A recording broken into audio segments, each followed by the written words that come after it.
gap between Dublin and Kerry at the end of today's match. The bookies have been tightening the odds on a draw, and that's always an indicator. With me here in studio again today, of course, Joe Bradley and Colin Rourke. Gentlemen, welcome. Colin, you were saying to me you met the great Kevin Heffernan on the way into this match. We saw him in the clips there, and how does he feel about today's match? Well, I suppose he's supporting Dublin, and he was getting on to me the fact that I was going for Kerry in the paper this morning. But, you know, Kevin, was great to see him here. He's had a bit of back trouble coming in with a stick, but like one of the men who sort of created this tradition around Dublin and Kerry matches, and I'm sure Miko will be somewhere in the stand as well, the two great rivals from the 70s. But, you know, the more I think back on all of this, you know, apart from Kevin Heffernan, and he, I think, said at one time that beating Kerry in an All-Ireland final was as good as two All-Irelands to Dublin, because Dublin have done it so few times, and they haven't done it since then, since Kevin Heffernan left, you know, with all the games and all the hard work and all the great effort, and then in the end Kerry win the All-Ireland. You know, that's the way it nearly always happens, and I'm beginning to think that maybe the same thing could happen today. And there's a sobering reminder to Dublin fans last night, Joe Bradley, you know, the difference between hype and reality. Poor old Bernard Dunn, I mean, that's when reality hits in. Well, you know, you can teach a boxer many things, but you can't teach him how to hit hard. And Kiki Martinez get a kick, he hits like the kick of a donkey, you know. But I mean, the bomber listened was saying during the week that the last time Dublin beat Kerry in the championship, Elvis was still alive. A lot of people. So there's an illusion. There's been an illusion of great rivalry since then. But in fact, you know, the rivalry stopped with Dublin's great victory in 1977, which still remains, I think, Dublin's greatest ever performance in Croke Park.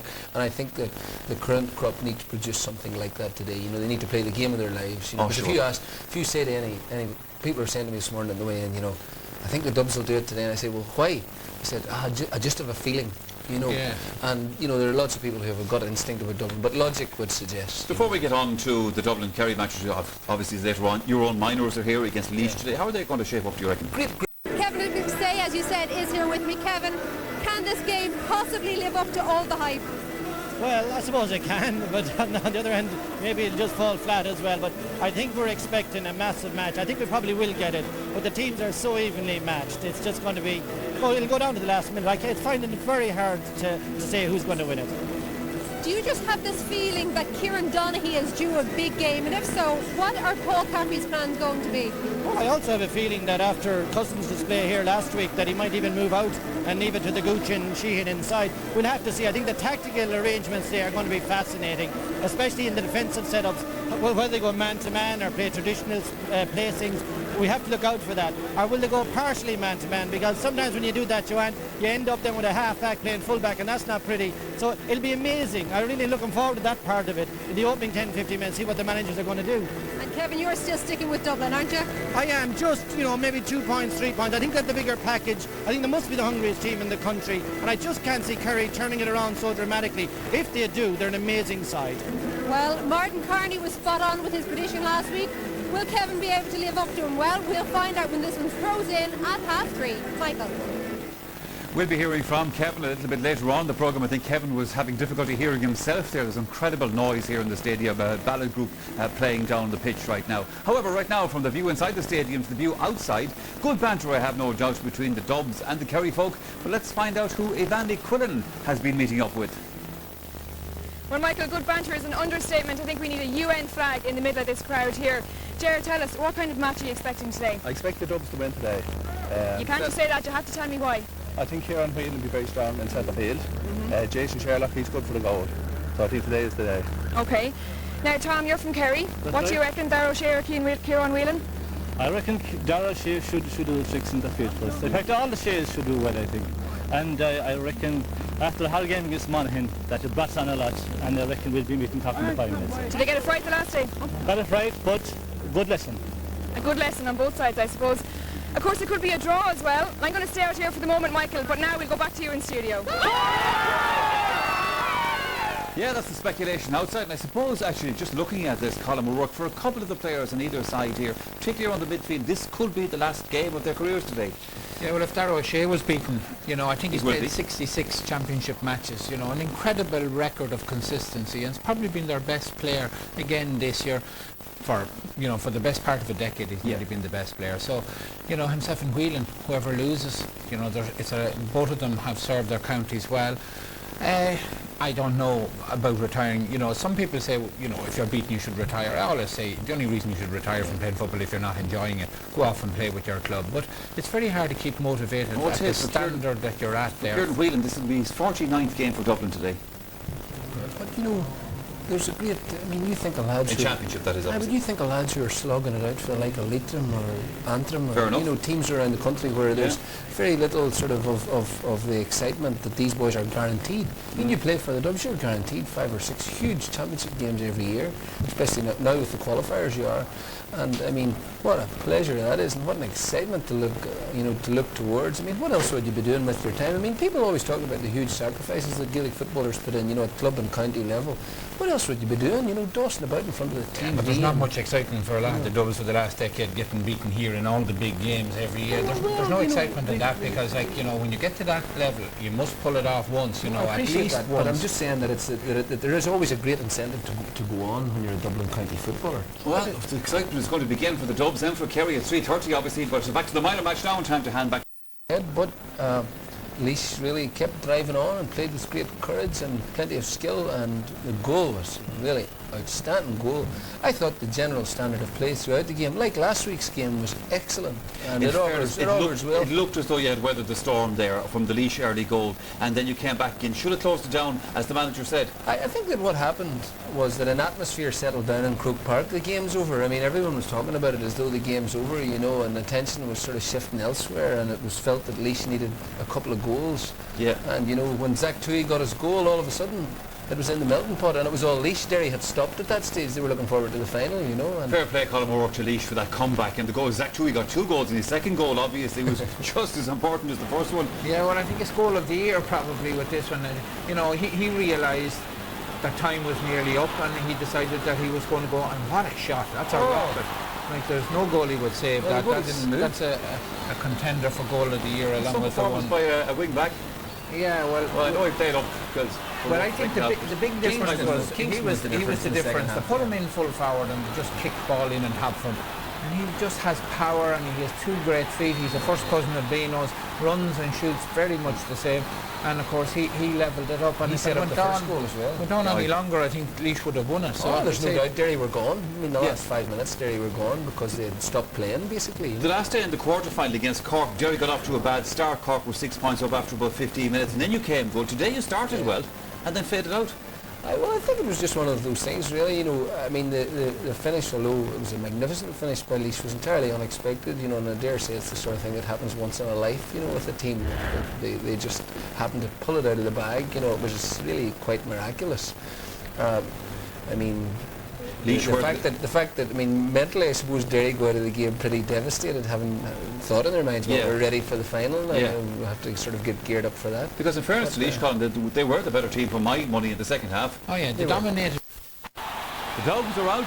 Huge big cheer as you. The Dogs are out. Huge big cheer as you'd expect for them here at Croke Park. This is the day then. Can they reach the All-Ireland final? It will all be decided within the next 2 hours.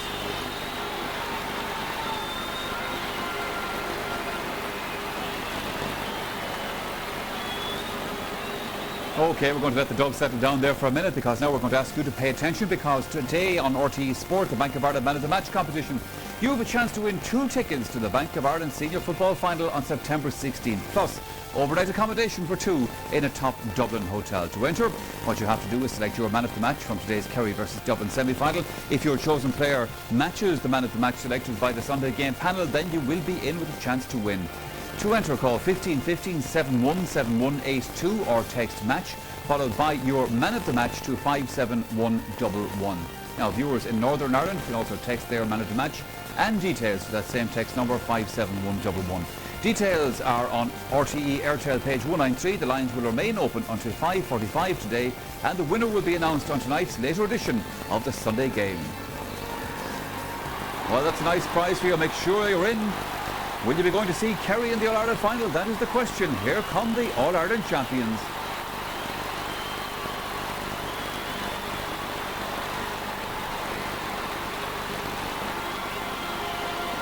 Colin Rourke and Joe Brawley. You know, the thing about it is, reading the newspapers during the week, listening to previews of this on radio and television, the thing that keeps being said is this, as I said it myself a moment ago, this is it for the Dubs. You know, this is the defining moment. Kerry didn't go well last year, the championship. They won the All-Ireland. Dublin goes so far every year, they've yet to know how to win the All-Ireland. Yeah, well, it's a pity that Dublin sort of have to look back to 77 as their great victory over Dublin. And it's also a pity that the great heroes of Dublin football are Tony Hanaho and Brian Mullins and Sean Doherty and Jimmy Keaveney and all these, and they were great players. Yeah. But every new generation needs players from their own generation to look up to. So Dublin need to go and win the All-Ireland. But Kerry just keep coming up and booking the trend now. Of course, everybody says they got a couple of handy All-Irelands against Mayo, but Kerry just beat whoever is put in front of them, and they get on with it. And I think it would be better for the All-Ireland final if it was a Dublin-Cork. You know, to the ordinary neutral, there wouldn't be nearly as much appeal in a Kerry-Cork final, but I suspect that that's what we may be facing. This is what it's all about, Joe, isn't it? It's the romance for a lot of people of wanting to see Dublin sort of at least get there, at least get into the chance. And to, as I said a moment ago, what these guys can do. Tommy Carr, I suppose he will reflect on this, former Dublin manager as well, leading Kildare by 6 points in the Leinster final and lost it on one occasion. But I'm sure he'd love to see the Dubs in this final as well. But will they be? It's a big step up for them, you know. I mean, in terms of pedigree and experience, like Kerry, had it not been for an extraordinary performance by Tyrone in the 2005 final, Kerry would be going for 4 in a row this year, don't forget. Yeah. You know, they've played in 4 out of the last 5 finals. You know, they're better players in the main than the Dubs. And what we've seen is that the teams that have beaten Kerry and Croke Park, the only teams to have beaten Kerry and Croke Park, this Kerry team, have been teams that employed a blanket defence. Tyrone twice and Armagh once. And Monaghan troubled them very greatly in the last round by doubling up on their key forwards. Teams that have gone out and played conventional football against them, they've destroyed them. Mayo in the 2 All-Ireland finals. The worry for Dublin is that they play conventional football. They go man-to-man at the back, and you saw against Derry. I mean, Derry's forwards absolutely walked through them, and Kerry's forwards are better than Derry's. So there's a worry there. The only point is this, that when you're looking at Kerry, we're assessing them on years past. You know, so it's still, we haven't seen Kerry playing at the very top line this year yet, but I dare say they won't have any motivation problems against the Dubs. Shouldn't think so. Time now to take a check on today's team lineups. Not too many changes from the last day out for either side, but no doubt plenty of tactical manoeuvring ahead by the rival managers. Here's Darren Maloney. Michael, thank you. Well, the buzz around here, absolutely incredible. Fans still coming in. No late changes to the Kerry team, which was confirmed by Pat O'Shea on Thursday night. Brian Sheehan's inclusion expected after a fine substitute appearance against Monaghan. There was also speculation in Kerry this week that O'Shea would make changes in his defence, but that stays the very same with Tom O'Sullivan at full-back and Aidan O'Mahony just in front of him. Let's move on to Dublin now. They are also as selected. Paul Caffrey going with the same team for the 3rd match in succession. It's the biggest test to date for their fullback Ross McConnell, who has to pick up Kieran Donaghy today. Kieran Whelan makes his 49th championship appearance this afternoon. Bernard Brogan and Mark Vaughan have been 2 of the stars of their summer so far. Now, Kevin McStay, we're going to have a look at the 2 teams in more detail, starting with the All-Ireland champions and their goalkeeper, one of the best around. Well, I think so, Dara. Jeremy Murphy really is a very underrated keeper in my opinion. But look, when he's called upon, he keeps a very good goal. You know, a few better than him around the country. But he'll know with Dublin around, they'll be chasing goals. So it's first important that he keeps a clean sheet today. If he does, Kerry will win it. Now, the line in front of him and a couple of changes from last year. Yeah, I think the full-back line is yet to settle because O'Sullivan is only finding his feet, really. Pádraig Reedy is a newcomer. He's been a bit shaky by times. But Mark O'Shea really provides the glue that's keeping this line together. He's an all-star. He's top of his game. Marvellous footballer. Now, the half-back's another new face and a new centre-back too. Well, I used the word shaky about the full-back line. I might use it again about the half-back line. You know, Aidan O'Mahony again trying to nail down the new position. Killian Young also in his debut season. But Tomás O'Shea is the real deal. We said this in the past. He's a marvellous player. Great attacking and defensive instincts. In midfield, this should be a fantastic battle today. Oh, it absolutely will. I mean, Darragh O'Shea and his clash with Kieran Whelan, like 2 of the best in the business in any era. But Seamus Scanlon, he's a traditional midfielder in the Kerry mould, hard-working, but the mobility question is the big one he has to answer today when he tips on Shane Ryan. Now the Kerry captain and 2 players with points to prove, I think. Well, the Kerry captain at the moment has no point to prove, Darragh. He's playing absolutely sensational football, best of his career, I'd say. He wins the ball, he wins breaks, he carries it at pace. Galvin and Brosnan, off the last day, as you'll recall, they have it all to do today. Now to the change in the full forward line, and a star and a genius still there. Ah, well, absolutely. I mean, the Gooch, he'll be lurking around all the time. What more can you say? He's just a complete genius. Brian Sheehan gets a big chance. I think he'll go further north, leave a bit of room for the two boys inside. And can Donaghy recapture the form of last year? That's the big question. Now to Dublin. Dermot Murphy won All-Stars in 04 and 05. The Dublin keeper, the current All-Star. He's a marvellous, marvellous footballer. We've been talking about him all year. But it's the people in front of him we'll talk about for a sec now. David Henry, Ross McConnell. Paul Griffin is emerging as a star now. He's real speedy, real aggressive, very brave. I think he'd probably pick up the Gooch. And what a tussle that'll be. Now, lots of talk about the Dublin half-back line in the build-up to this game. Yeah, they'll need very big gains. Casey and Cullen, I thought, were a little bit off the pace the last time, but Barry Cahill on the wing is one of the best defenders for Dublin this season. He gets 70 minutes non-stop, all the time, all action. Now, in the middle, one man, as you'd expect, takes the limelight. Yeah, we've spoken about Whelan in the last matchup when we were talking about Darragh O'Shea, and of course, he's a marvellous, marvellous player. This is the defining game, I would suggest, of his career. Now, how he fares will have a big bearing on it, but Ryan will be there helping out all the time also. Now, the next line has been creative, but it also features the sole survivor from their last All-Ireland win. Yeah, Jason is still around, and he really is their most creative player. I'd say watch him awful carefully when he goes wandering, because when we look at him, you know, he's the guy that will make the pass when it's on. But Collie Moore has adapted well. Bernard Brogan is there too. Busy line. Yeah, well, Jason actually in the full forward line. Well, Mark Vaughan has been a big addition. He has. We come to him and I think Jason will probably end up at number 11 anyway. But Vaughan is a marvellous find for Dublin.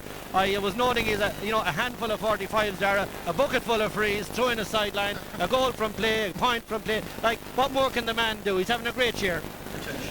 Now here's the head-to-head that we'll be keeping an eye on today, and what a head-to-head it is. Kieran Whelan on the right of your picture, Darragh O'Shea on the left. That will be a very special tussle between those two. Michael. Oh, Darragh, I suspect you're not wrong about that one. Well, much to speculate on ahead of today's big game, and who better to speculate than the rival fans as they've been making their way to Croke Park today.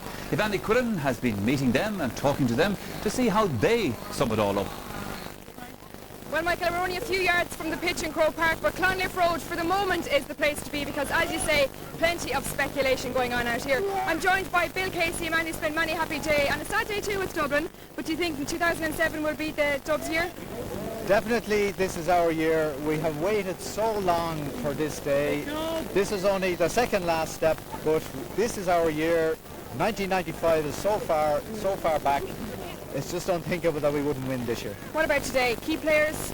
Key players today, well, if our Kieran Whelan starts going into the clouds to get the ball and does good things with it, I think our forwards have the capability to win the game. Okay. Kerry have plenty of forwards too, don't they, Tom O'Brien? Yes, they do.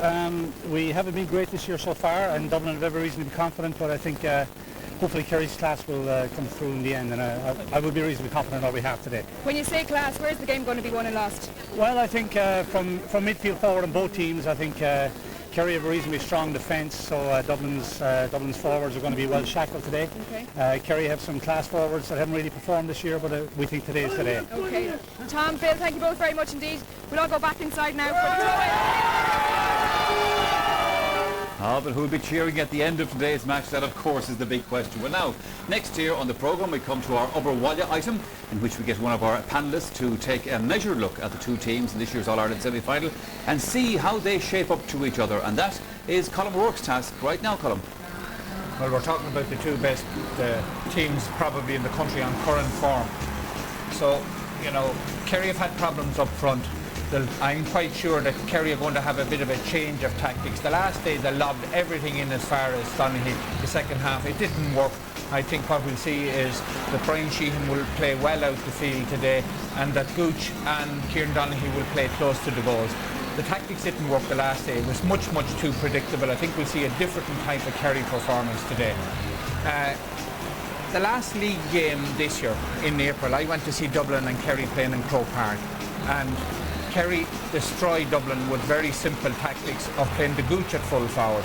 Yes. And we see also, what I liked about Dublin this year is the excellent goalkeeper. I think Stephen Cluxton has saved them on many occasions. We've come to expect it. Okay, he got lucky there with Graham Gertie when the ball hit the post, but again, he can do everything. He's kicking out, his playing of the ball from defence, and he's very quick off his line and very brave. He's a big plus for Dublin here against Kerry in the last minute. Again, Paddy Bradley in, blocked by Cahill. And Cluxton always seems to be cool and composed. Sometimes maybe a little bit too lackadaisical. But I go back to that league match in Parnell Park a few months ago. Just thought Kerry had more natural footballers, and they played Gooch on Ross McConnell that day, and Gooch gave Ross McConnell an awful roasting, so I'm sure that Kerry will remember that. I think Kerry for the first time might use tactics. Normally they just go out and think we have the best players, we'll win the game. I think you'll see Sheehan pushing way out the field. I think Kerry might actually play an extra defender today because they'll be a bit worried about Tom O'Sullivan and Pádraig Reedy. Interesting though, Joe Brolly, you know, in the build-up there, Kevin McStay was saying about Kieran Donaghy, you know, can he hit the kind of form that he hit last year and all this kind of stuff. I mean, it's the last weekend in August. There's 2 games or maybe just 1 game left in the championship. And these are the small little questions we still haven't answered about Kerry. Well, that's right. You know, I mean, he was so sensational last year. It's relatively quiet this year. They haven't really had many big games. I mean, don't forget, Kerry don't really show their hand until this time of the year in any event. They're never that impressive in Munster.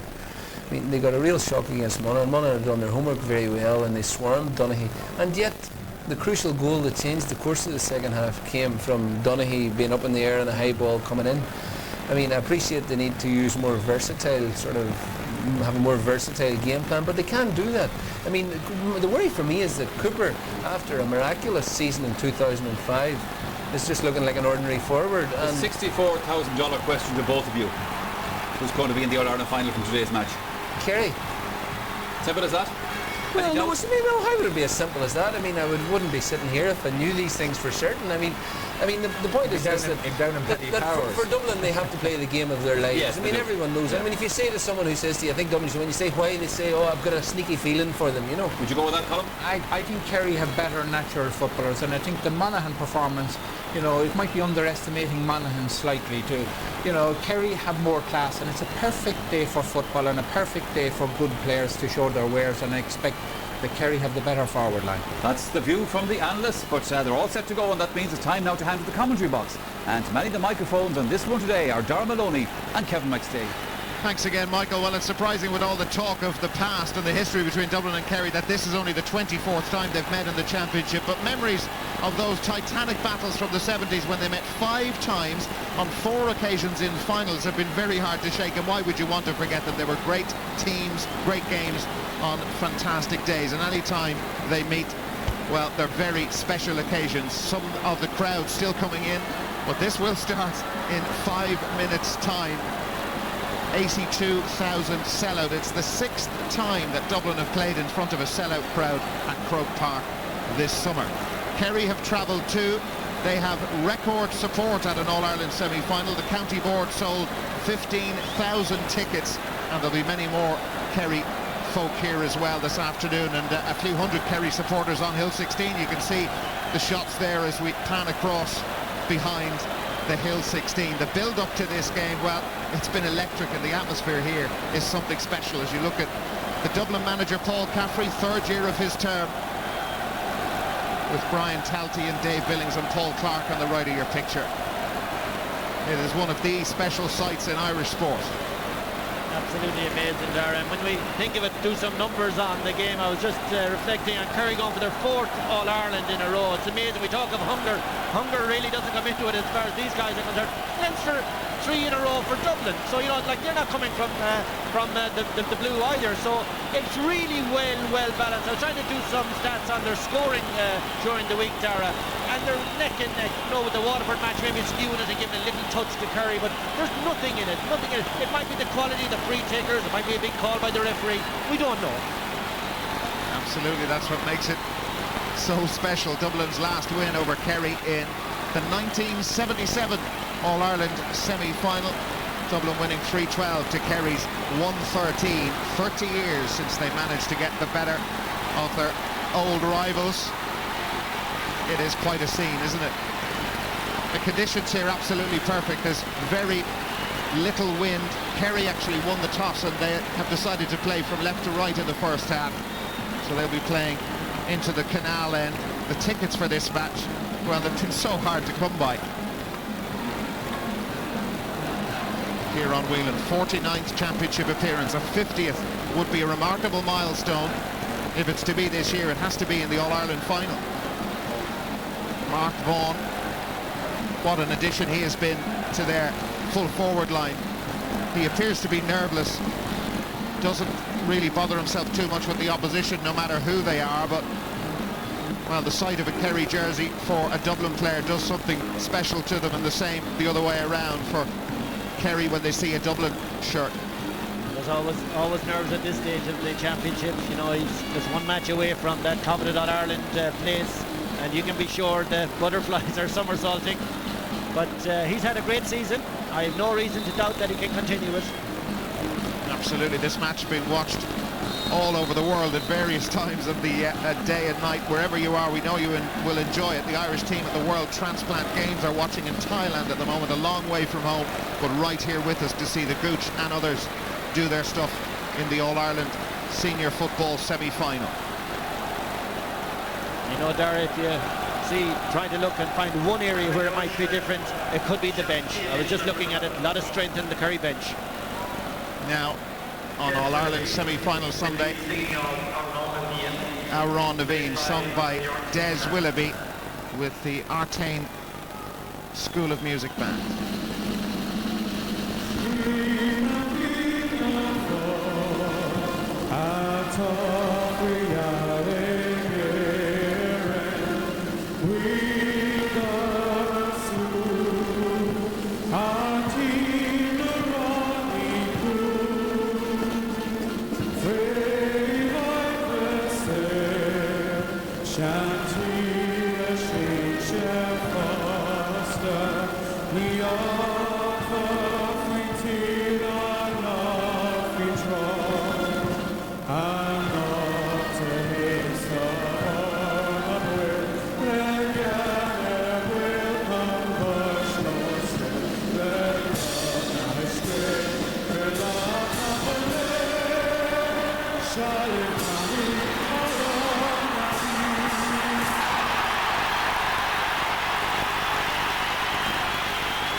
The noise around here absolutely incredible.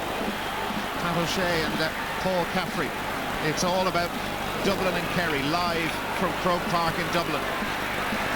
The referee today, one of the most experienced around, John Bannon from Longford. He was in charge of the first big clash of the summer between Donegal and Armagh. He was also the referee for Kerry's semi-final victory over Cork this time last year. Top-class referee indeed, Dara. One of the best in the business. Dublin and Kerry have remained unbeaten in the 2007 championship. Something has got to give today. A lot of people talking about a draw, 13-2 the odds for that, but the rivalry between Dublin and Kerry is reborn in 2007. This match a means to an end. Cork wait in the All-Ireland final on the 16th of September.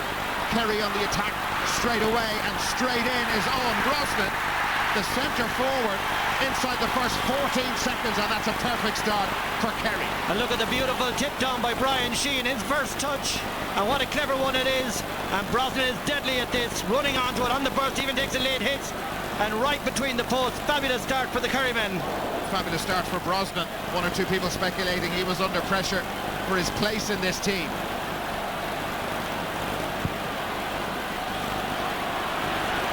Cluxton put the kick out right the way down towards Whelan and Scanlon.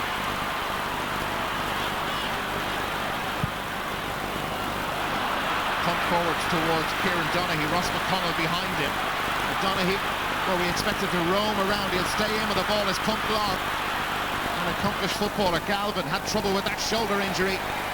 Put it wide though. Well, I think we saw our first bit of movement from Donaghy when he went wing side. He broke off Ross McConnell looking for the wing ball. That's probably an indication that they're not going to go route one all day.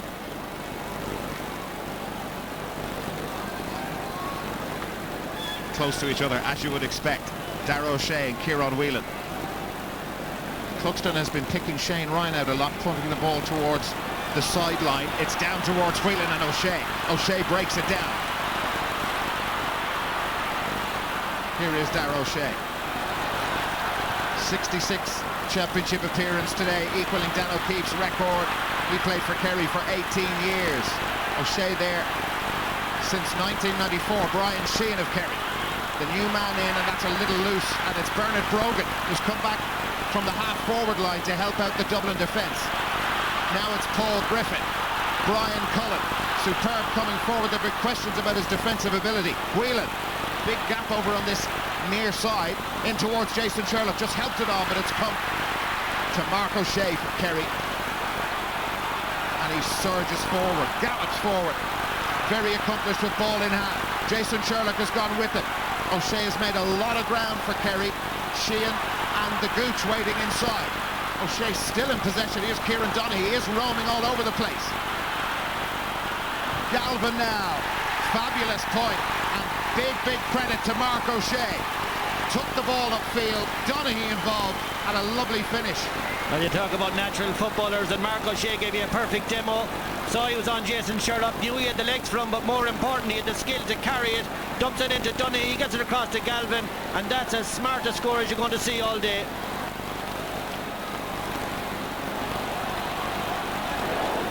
Galvin's third point of Championship 2007.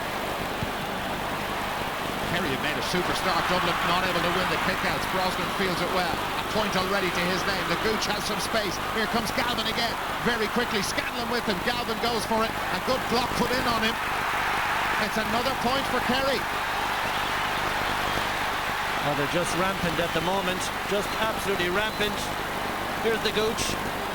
Galvin had an option on his left. Scanlon was left. He goes on his own with the left foot this time.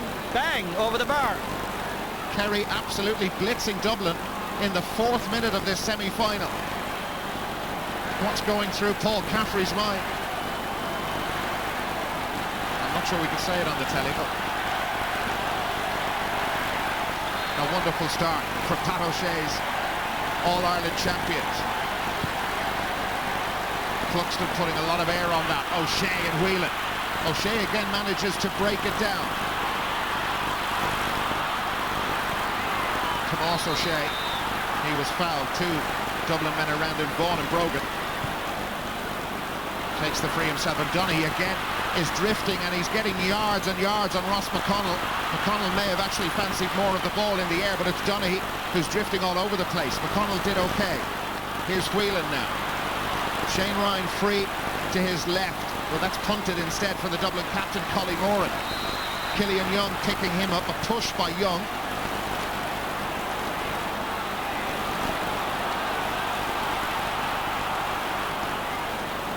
Well, Dublin trying to slow it down. I think they're just trying to recover from this blitz of the first few minutes. Might be a wise move. Cullen with the free. Here's Colin Keeney. They expected a big game from him today. Alan Brogan, was he being held? Referee said no, and Vaughan has put it wide. Well, they were all looking for the free. John Bannon wasn't interested, and Vaughan just snuck in unannounced. I think he should have done better. You'll find this stays on the floor, and that's what he wants. That's perfect for him. Should have got it. Yeah, there's 6 and 1/2 dozen the other there, Dara, but Vaughan gets slightly ahead of his marker. I think it was Reedy he gets ahead of. Oh, I think he should have hit the target. He'll be a little disappointed about that, Mark Vaughan. Vaughan drifting out. He's on the Kerry 45-metre line at the moment. It's leaving Sherlock and Alan Brogan inside as a 2-man full forward line for Dublin. Declan O'Sullivan been told to go back to take the free. Owen Brosnan is getting massive breaks in the middle of the field. Here's Killian Young. Was to start on the left. He's gone to the right with Collie Moran. Here's Donaghy free again. Dublin have a big problem. Darragh O'Shea on the outside of the right boot. He's put it wide. Their second wide. I think the point is the amount of ball that Kieran Donaghy is getting uncontested. Ross McConnell isn't within an ass's roar of him when that ball comes in low, and it's causing damage, because once he has it in his hands, what do you do with a big fella 6'5", 6'6"? Well, look at this. The kickouts that Kerry have won and Dublin haven't. Here's the 6th one from Cluxton. Again, it's O'Shea and Whelan. It's broken down, but Dublin have it. Shane Ryan, the workhorse at midfield. He was pulled back. Here's Cullen coming forward. Barry Cahill, Dublin's best defender, many feel. Will he get a goal here? Cahill takes the point, and they're off the mark in the 7th minute. It opened up for Barry Cahill. He has serious pace there. I never realised he was so fast with the ball in hand, and he gets into a position here where it's almost a goal chance. Could cover the fence, and the point is probably the wise option. But he's shown us a fair bit of pace. He was the full-back last year. That's his first point in the championship. First ever championship point.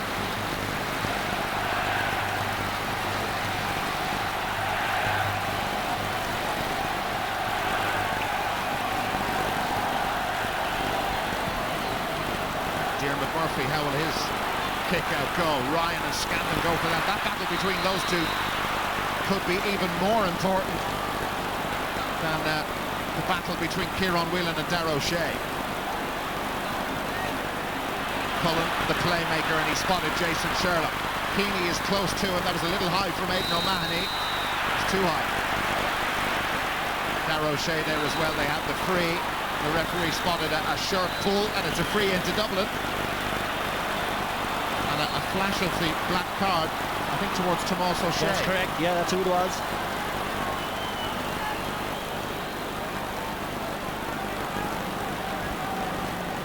Now Dublin have worked themselves back into this match very nicely. They've recovered from the opening few minutes where they were all over the shop. They'd expect a 1-point game after this. First 8 minutes are fairly ripped along. What has Vaughan done? He said he was nervous. That is a very surprising miss. He's been kicking 45s and frees in the championship up to now from all over the place. And that is not the kick of a reliable free taker. Maybe that miss earlier on, the goal chance is still on his mind, but that is a bad miss. Well, this is what happens in semi-finals and finals. The goalposts start to come closer together and the nerves set in, but that was a little bit lackadaisical. It's very casual, but he is that sort of player. Scanlon, Ryan just dropped back to try and pick up the break, but didn't get it. Collie Moran has the break. Galvin tackled it with both hands. And Collie Moran not happy with the reaction from Paul Galvin on the ground. You'll see it here. Yeah, just holds on to the ground. And look at the boot coming back twice. Messy, but yellow, I should imagine. Yeah, but he's 2 points to his name. He's going to pick up a yellow card. In the last while, Paul Galvin has been able to control, what would you call it, the red mist, but it came back there, and he's got a yellow card. Needs to be careful. That's pumped in long. Keaney got a touch to it. Vaughan is there. It's well tidied up. Was it Padraig Reedy who got across? Yes, it was. Brilliant defending from the new Kerry cornerback. Aidan O'Mahony. We're talking about moving him into that full back line for Kerry. He's been fouled by Bernard Brogan. Brosnan takes it quickly, but that's too quick for the Gooch. Not so for Paul Griffin. Shane Ryan. Kerry haven't scored in 7 minutes. Here's Ryan. Taking Brian Sheehan with him. Sheehan drifting out the field. Here's Brian Cullen. Some strength here coming out of that tackle, I could tell you. Now Kieran Whelan has gone forward. He's lost Darragh O'Shea. Whelan for Dublin to narrow the gap to a point. No. He's put it wide. He's usually good at these, and these are very inspirational scores. We've seen him down the years get a lot from here. I'd say there isn't much in this one, but it is wide. Oh, there it is. Just wide.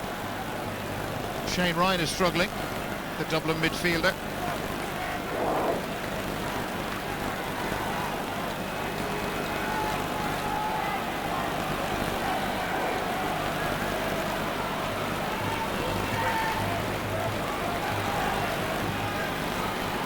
Well, he's winded.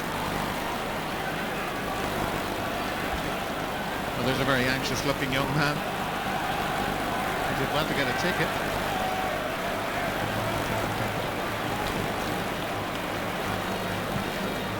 Here's another anxious man. Their record in semi-finals, Dublin. Lots of comment about it this week. They've lost their last two in 06 to Mayo, in 02 to Armagh, and their last semi-final victory back in 1995. Jason Sherlock played that day when they beat Cork.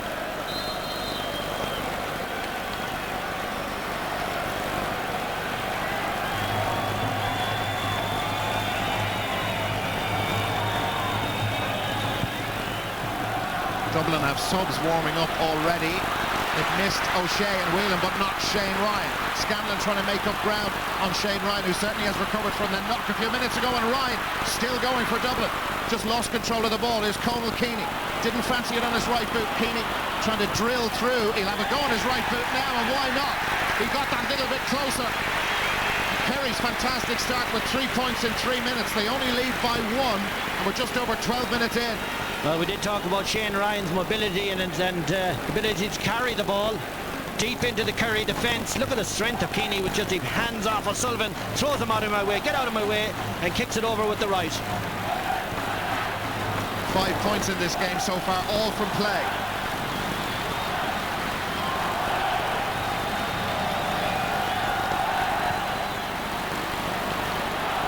Murphy drilling that over towards the far side. Brilliant take from Seamus Scanlon. From Currow, Mick Doyle and Mick Galway country.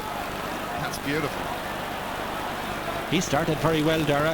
He would have been a question mark, but he's working like Billy O out in the middle of the field. Tomas O'Shea going long, and McConnell doing well against Donaghy in the air. There's not much in them in terms of height, but Donaghy has been much happier when the ball has been angled in towards it. Here's Bernard Brogan. Brian Cullen takes the shoulder. He is very, very strong, and Cullen still going. Now it's Scanlon who comes towards him. But out in front is Mark O'Shea. And that's gone against Alan Brogan. It's a free to Kerry. They're not happy, and some afters too, with Keeney and Mark O'Shea. We might get a chance to see that one again. Dubs certainly weren't happy. Mark O'Shea was happy enough with it though. Well, that is a tight one. Dublin have it free in the middle of the field while you were watching that.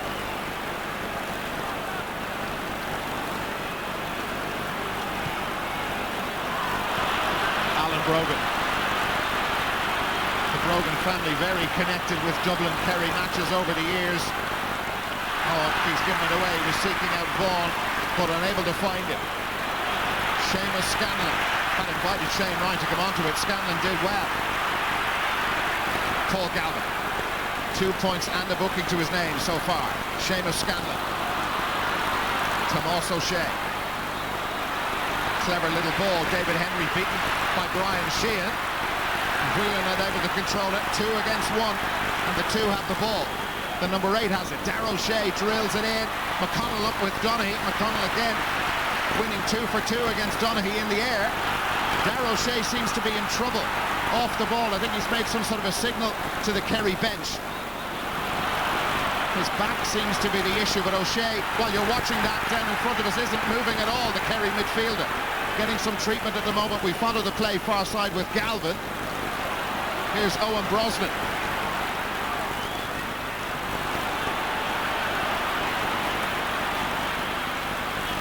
Here's Tomas O'Shea. Cullen there. He's in a bit of difficulty at the moment, Darragh O'Shea. I think it's his hip, Dara. He got a bang earlier on. You see that signal? That's what I looked at, where he seemed to indicate to the Kerry bench that he couldn't play anymore. Let's go down to Joanne Cantwell, who's on the sideline. Joanne.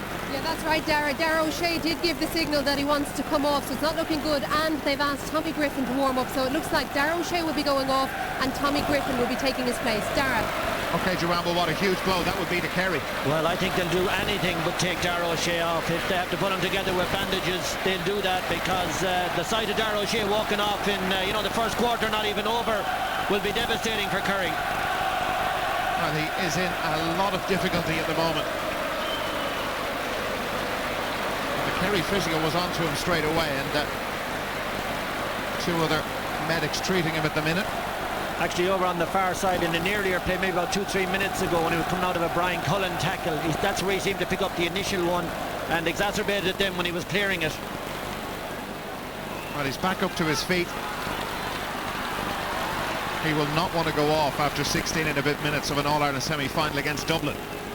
Well, he's an O'Shea. Granite. He'll do it if he can, I'm sure. The next 5 minutes or so for Darragh O'Shea will be absolutely vital, and for Kerry.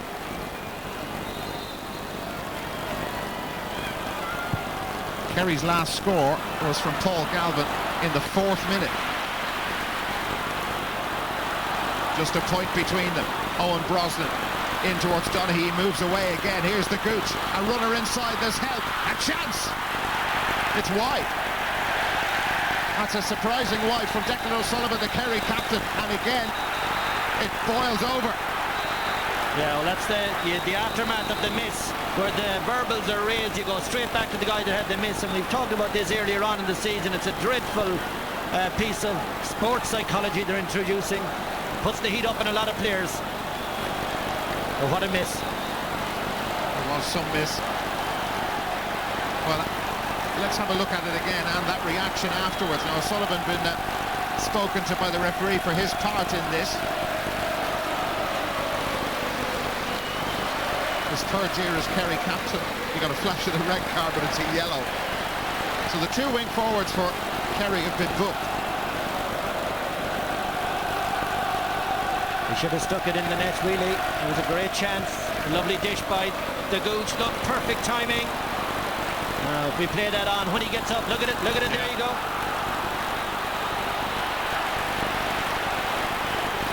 It was a big opportunity.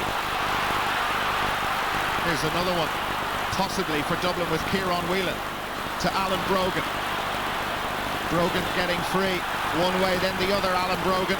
They're all queuing up, waiting for him inside. Brogan going for it himself. That would be, and is, a remarkable point from Alan Brogan. And the sides are level. Kerry opened with 3 in a row. Dublin have 3 in a row now from an almost impossible angle. Well, I thought he'd gone into a cul-de-sac, but a lot of strength. Left foot goes for it. It's a very narrow angle, and it's the equaliser.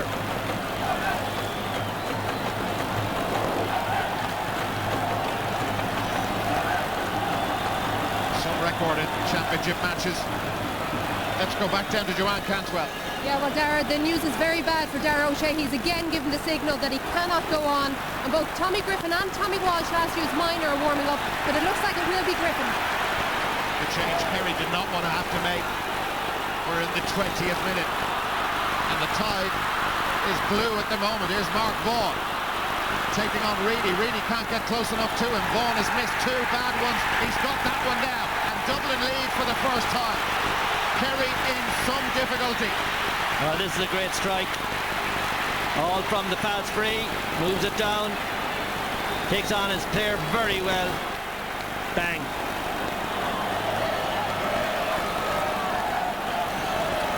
It's Tommy Griffin who's going to come in, wearing number 26. That's another off-the-ball incident down in front of us. As you look at Tommy Griffin, Galvin's involved, Whelan, Paul Casey was shoved to the ground, I think by Dara O'Shea. Has the referee spotted the incident? I just caught it out of the corner of my eye. But that may well be Dara O'Shea's last act of this game. Well, there's no doubt that Paul Casey is the centre of the attention for the Kerry lads. They're up in the heat on him, but Vincent Neary on this side, I'd say, has something to say. Here's the sub. Dara O'Shea, the sight Kerry didn't want to see at this early stage of the match. He's gone off. Tommy Griffin from Dingle has replaced him. Griffin came on against Monaghan, did very well, but that day I think he was playing at centre-back. That's right. And there was a lot of question marks about his fitness. He now has to last at least 40 minutes here in the heat of an All-Ireland semi-final. This is that incident with Paul Casey and Dara O'Shea. The hit was pretty okay there.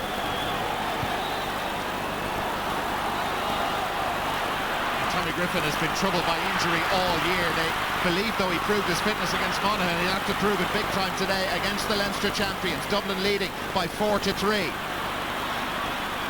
Almost 18 minutes since Kerry last scored. And there's going to be trouble here. Jason Sherlock involved.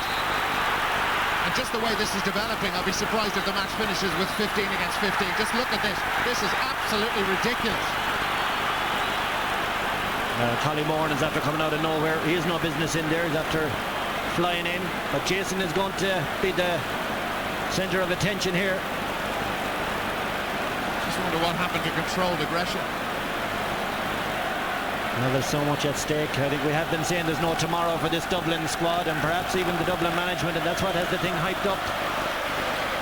Well, it's Aidan O'Mahony and Jason Sherlock. John Bannon, well, he has had the notebook out already twice for Kerry players, but needs to take some action now just to settle this down. It's yellow for Sherlock, yellow for O'Mahony. And will that calm things?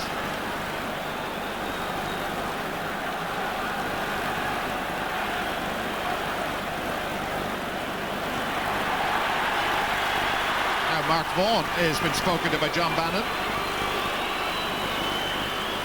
He was involved on the periphery of that, and it's yellow for him. Big question arises here in a lot of these matches. Have you the ability to carry a yellow card for a period of time? Some players are a little bit hot-headed and they can't carry it and they have to be pulled off pretty quickly. Vaughan, I would suggest, is one of those type of players. Tomas O'Shea putting a lot of air on that. Donaghy couldn't get to it. Here's Griffin to Brian Cullen. Bernard Brogan doing a lot of work in his own half-back line. Kieran Whelan into space for Vaughan to chase. Just took his eye off it. Padraig Reedy got it. Reedy a little fortunate, but then giving it away. Too much adrenaline. Here comes Mark Vaughan. Collie Moran just to his left. Ryan is behind, and that's a shocking pass from Mark Vaughan. Threw his arms out at his side as if to say, well, where were you guys? But it was nowhere near the two Dublin players. Here's Brian Sheehan for Kerry. Runs straight through David Henry. Brilliant strength, and then Brogan comes at him and Sheehan's still going.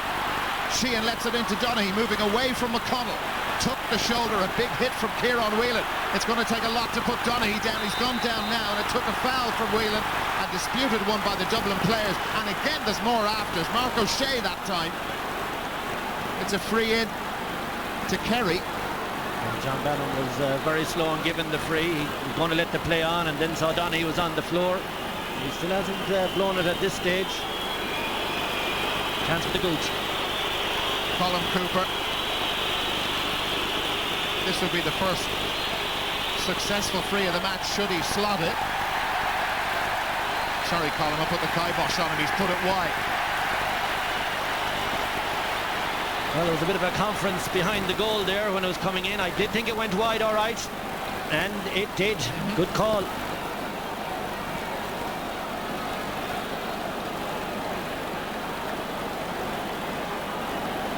Kerry now with 5 wides to Dublin's 3. And who will win this kick out? Whelan went flying after it. It's a Kerry ball. Killian Young sends them forward. Here's Owen Brosnan now. Brosnan with so much space. Casey coming to try and close him down. Henry there too. They've left Sheehan free. Put it over the bar.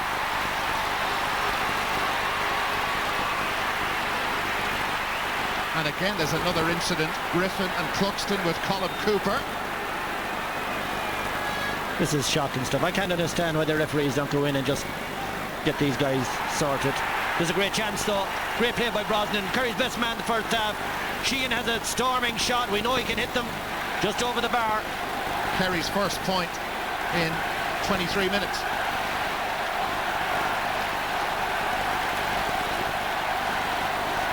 Collie Moran, the Dublin captain, has back trouble. Remember, Kerry have lost their inspirational midfielder, Dara O'Shea. He's gone off and been replaced by Tommy Griffin. Very low scoring, you'd have to say, after 25 minutes of play. 4 points each. All from play, I believe. Yeah. Yep.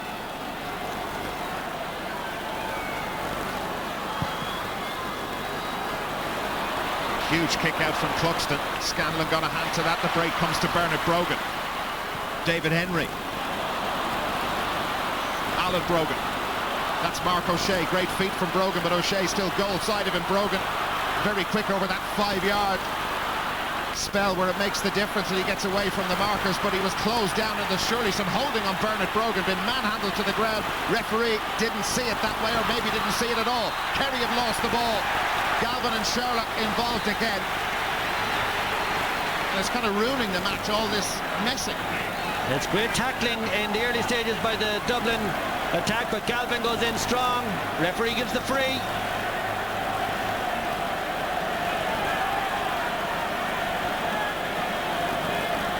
Griffin and Casey getting to know each other.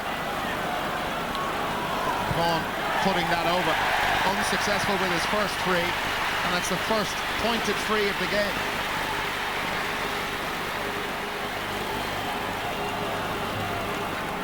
Well, he had to get that one, and often wondered when you get near the end of the match, will he rue the one he had, the very first one? But we shall see.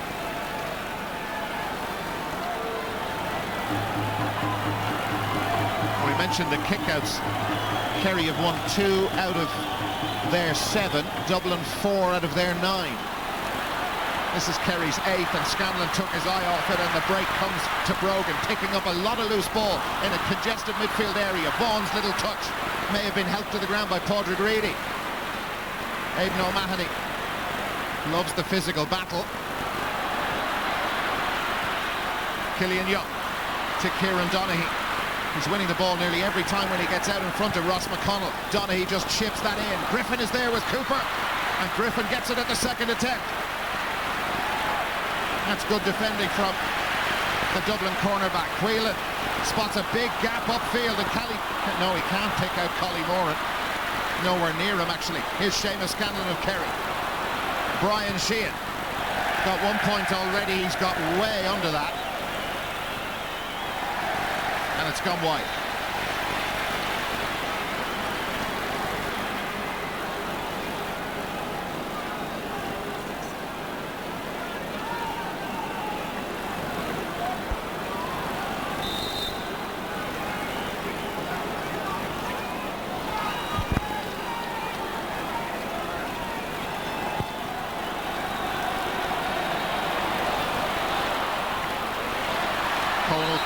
Caught high by Seamus Scanlon. Movement from Jason Sherlock, and now Bernard Brogan coming through. Tomas O'Shea picking him up. Brogan having to turn back again. Brogan has got that. That's a peach of a point. A lovely score. They lead by 2, 6-4. He's been one of the stars of the summer, Bernard Brogan. Look at the lovely change of direction from Jason Sherlock when he passed it to Bernard Brogan. But again, I'm very impressed with the strength of the forwards, who either push the markers away before they make the room. But that's a beautiful strike. Right to left, curling over. Great score. 4 out of the 6 Dublin forwards have now scored. Murphy drills that down the middle. Whelan couldn't hang on to it. Tommy Griffin. Galvin. Seamus Scanlon had stayed away from the battle for the ball from the kick out, and that's a bad wide. That's a long way wide. That's their 7th. Not as tidy as we would normally expect from a Kerry team in front of the goal. They don't tend to waste them or throw them away.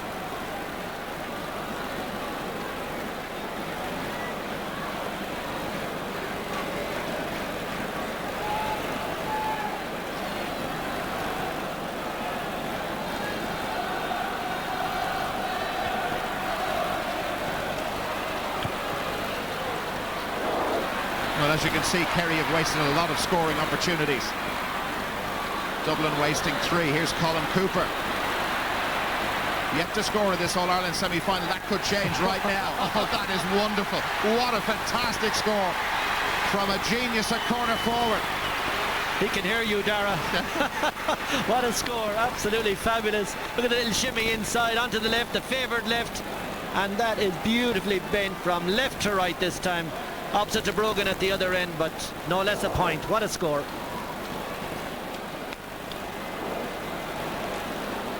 What a score. Last 5 minutes of the first half. Conal Keaney just helped forward by Killian Young. Here's Shane Ryan. Alan Brogan getting out in front. Been picked up by Mark O'Shea. Now Vaughan, can he get away from Padraig Reedy? He can't. Reedy has done quite well. The ball has been played into them. And there were concerns about him, but he's having a fine game at cornerback. Aidan O'Mahony. Oh, they've had a lapse in concentration, and now it's Bernard Brogan. He's free from Tomas O'Shea. Brogan trying to barrel his way through, and he's dragged to the ground. It's a free in. Here we go again.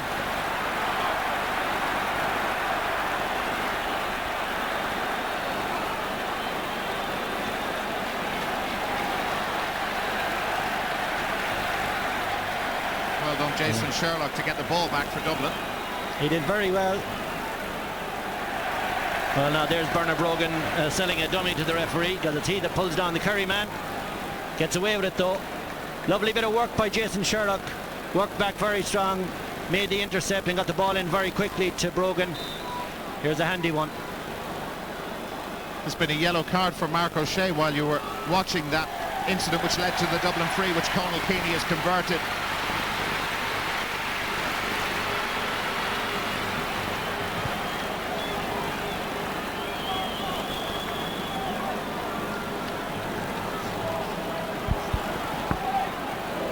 Well, it was actually Tomas O'Shea, I beg your pardon. Sorry, Mark. Tomas ticked earlier on. Now it's been upgraded to a yellow. Let's go down to Joanne Cantwell. Well, just an interesting one for you, Dara. Paul Caffrey's been over to the third official here just to let them know that he's unhappy with Paul Galvin and the time he's giving Paul Casey. Just an interesting one, Dara. OK, Joanne, thanks a lot. We'll keep an eye on that. Miss David Henry managed to put it out of danger. Starts a new teaching job in Holy Trinity in Donamead on Monday week. But his mind not on that at the moment, all on a place in the All-Ireland final. Here's Seamus Scanlon. That's another bad miss. His personal wides tally is growing. Kerry with 8 wides in the first half. Dublin with 3. Yeah, we've spoken about this throughout the season. Forwards are in there for putting the ball over the bar. Midfielders do their work as well, and sometimes you have to recognise your lack of talent in the scoring department and pass it into one of the Eagle Eyes. That was a blaster.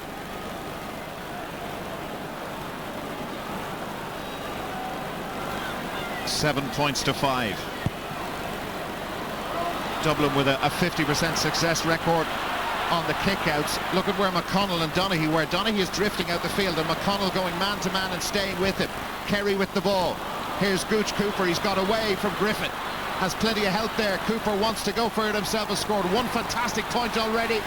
He's got another lovely one. Just such a simple play. Give him the ball. He got out in front of the man and slotted it over, and just a point between them. And it's so simple because he has 2 feet. He just sends the dummy. I think it's on his left. Look at the lovely hop dummy. Quick change of feet. And then you have the ability to kick like that. Fabulous. In the first half of the match against Monaghan, his fingerprints were on 6 out of the 8 points. 3 minutes to be added on at the end of the first half. Now Cluxton varying the play out to the sideline towards Shane Ryan, who's got it. David Henry, a very good attacking option for Dublin when he can get forward. He was dragged back there, and they've got a free.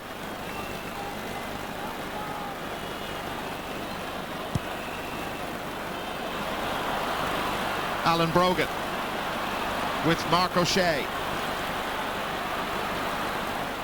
Now Conal Keaney, his trademark slide in to collect the ball. Killian Young is with him. They've got Brogan free. Brogan with the fist and Brogan with the point. Good 2 for him, and it's a 2-point game again.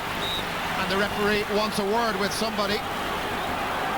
It's Alan Brogan. We'll see this. We'll see this in the replay. He follows up with a bit of a punch. The point was well taken though. He had Jason to his left if he wanted to use him, but John Bannon spots this exceptionally well. I'm sure we'll get a look at it. So a yellow for him. That's 6 in the first half, isn't it? We'll just have a look at this. Well, he did very well here. Point. Yeah, you see Jason was pulling out, but watch as he goes through.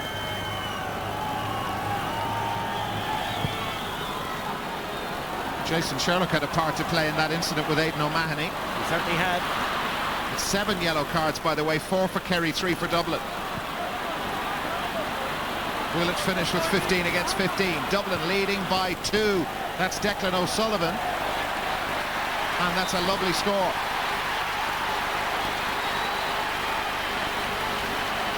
Really well taken. It's a super score. Declan O'Sullivan, one of the finest footballers in the country. Very natural, lovely, lazy style. And swinging it from the left side over. That's a fair effort. Just a point between them. Cluxton wants them to spread out.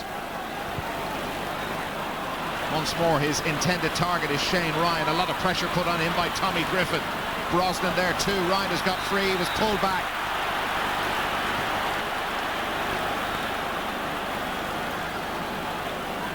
Well, he's been pulled. I don't see any black. Here's the pull. Just there now. Short certainly held up to the pull, didn't they? Here's Paul Griffin. That's given away far too easily. They've got to cherish that possession when they come forward, and they didn't do it. Here's Declan O'Sullivan driving forward. Brian Cullen with him, trying to take it from him. O'Sullivan goes to ground. Cooper is there. What's the referee going to do? It's a free to Dublin. Yes, great pressure by Brian Cullen. Declan Sullivan has to know he ran into him. And move forward for descent by the Kerry players. Conal Keeney for Bernard Brogan. He's got 1 point already. Two teammates wait inside. Brogan one way then the other. Brilliant from Brogan. Reedy is there with him, and Brogan has put it wide. He did the hard part. He did the really hard part and made fools out of the two Kerry defenders, but couldn't slot the ball. Yeah, because he left himself in a horrible position, which was the straight-on shot, one of the hardest shots to take. If he took it with the right or the left, he could have curled it, but he took too much out of it and ended up having to put it in very quickly and in a straight line, and it's half-time. It is half-time. Dublin taking 8 from 12 scoring chances. Kerry 7 from 14. At times it has boiled over once or twice. It's boiling over again with two Kerry players and two Dublin players involved, Reedy and O'Shea and Brogan and Sherlock, and this is absolutely ridiculous. And if I mention the phrase boil over, well, all the water's going to come out of the pot now with this. 7 yellow cards issued in the first half, 4 to Kerry, 3 to Dublin. What will happen when the two sets of players go in under the plastic tunnel down between us, or down underneath us, as they go back to the dressing rooms? Flash points all over the first half of this All-Ireland semi-final, but it's Dublin who lead by 1 single point. A thrilling second half to come. It's been a gripping first half. Dublin lead by 8 points to 7 at half-time. Analysis to come after the break.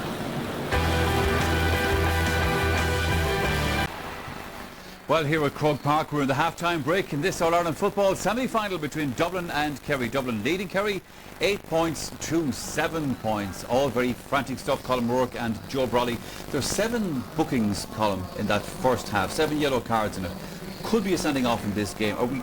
John Bannon has had a lot to deal with. Are we happy with the way he's dealing with it? Well, it's an acrimonious sort of game, and obviously players at this level have to have a certain amount of aggression, and the aggression, when it strays beyond a certain level, is neither good to the individual or their team. Now, John Bannon is booking players easily, and like both sides are equally culpable when it comes to these off-the-ball things. But the one thing that I don't like, and we've seen it with Dublin players again, is this mouthing up into the face of an opponent. It's a plague on the game, and I wish they would stop, because there is no need for it, and it's of no value. Now, I'm sure Kerry supporters watching television will say John Bannon played with Dublin there in the first half, because it did appear as if the Dublin frees were much easier to get, and you can see a growing level of frustration with the Kerry players too. Well, we always expected a high-octane game, Joe. It is that anyway for the first 35 or 37 minutes. Well, I think in a way the referee's getting in the way. He's disrupting the match, you know, he's frustrating the players. I mean, I think he's a very frustrating referee, and he's not the sort of referee that should be put into a game like this. This is a game that cries out for, like, Pat McEnany. Someone like that, you know, who knows how to handle a game and has the respect of the players and all that. You can see that that respect isn't out there today, you know, and the players are very frustrated. I mean, at one stage, Colin Cooper, the mildest-mannered footballer in the field, was running the bands, saying to him, "What are you doing? Like, what's that supposed to be for?" Very upset. And you can see that there's this upset in the game. Having said that, Dublin are playing with terrific confidence and passion. Kerry, on the other hand, are panicking. And, you know, Dublin have a great opportunity. I suppose it would be fair to say, Colin, that Dublin's confidence has grown in the half, because they didn't start off all that well. In fact, Kerry, it was. I mean, Galvin got a couple of points, and at this stage, Kerry were playing the kind of start that you'd normally expect from Dublin. Yes, well, Kerry obviously decided they were going to go for an early blitz, and you had Mark O'Shea coming right down the field one time, stalling the whole time. And when Donaghy was moving around, he created great space, and Galvin kicked a couple of great early points. But, you know, all bets are off with Darragh O'Shea going off the pitch then for Kerry. Are they going to be able to raise their game? In fact, in the first sort of 5 minutes, it was shades of Mayo last year in the All-Ireland final. I mean, Kerry really looked, you know, as if they were ready for business and going to put the Dubs to the sword. And then it all started to run aground. I mean, they won the first 6 kickouts, Kerry, and thereafter Dublin really took over in that department and have played with terrific tenacity and calm. You know, Barry Cahill went forward and scored a great point. They've scored 6 points from play. They've played very, very calmly indeed. Kerry have looked jittery. I mean, you've got the spectacle of Seamus Scanlon kicking, you know, hoofing the ball wide, and the Dublin crowd delighted at that. And yet, you know, this game will be won in the last 10 minutes, and all those questions the Dubs are going to have to answer about their nerve and whether they're ready at this level and all are ahead. Because of all that, you will look at 1 or 2 incidents during the game. Mark Vaughan had a goal chance in that first half. You know, maybe a little bit cooler here. It was in the back of the net. Yeah, well, it was a great ball across and Half-chance. A half-chance, yeah, but you can see Tom O'Sullivan and Alan Brogan wrestle, and Pádraig really, you know, should be inside. You know, cornerback always inside the man. But Vaughan, who is a soccer player, you know, and made his name first as a soccer player, I'd say be very disappointed that he didn't put that away. Just in the clip off the boot of him there. Yeah, but it's a hard chance. It wasn't an easy chance. In fairness to Dublin, they played best this year when they've been behind in games. And like the last 20 minutes of the first half against Laois in the Leinster final, they were really outstanding when they were driving forward, you know, at pace there in that game. And today again, they've soaked up the early Kerry pressure and, you know, haven't panicked, came back and played very nice football. Alan Brogan doing well on Mark O'Shea inside, always getting out in front. All the Dublin forwards showing, working very, very hard off the ball. And Alan Brogan got a very important point that levelled the game. And in fairness to Mark Vaughan, he's tacked on another one then, and that gave Dublin the lead, albeit at a time when you said when Darragh O'Shea had gone off injured. Well, I mean, the Dublin forwards have shown a lot of composure. You know, there's some very tight defence. Mark O'Shea in particular has been very tight on Alan Brogan, but he's been very persistent. They've played well, and Conal Keaney has shaken off, you know, the mauling that he took from Kevin McCloy in the quarter-final and has played with great confidence. Yeah, I still think the key moment in the first half was Declan O'Sullivan's goal chance, because that would have put 4 points between the teams at an important time. But that's what suggests Kerry have the jitters here. Vaughan, this was a lovely score when he's flunked a couple, but that was a real beauty. Yeah. And, you know, I mean, Dublin have been the better team in the first half and thoroughly deserved to be ahead. Although must be worried with Cooper starting to come back into the game course, now. Yes. Starr going to the middle of the field, Cooper coming to full forward. If they feed Gooch more, I mean, he'll obviously win the game for them. I mean, he's not going to be stopped by Griffin, but... OK, we have another commercial break coming up. More right after that on today's semi-final.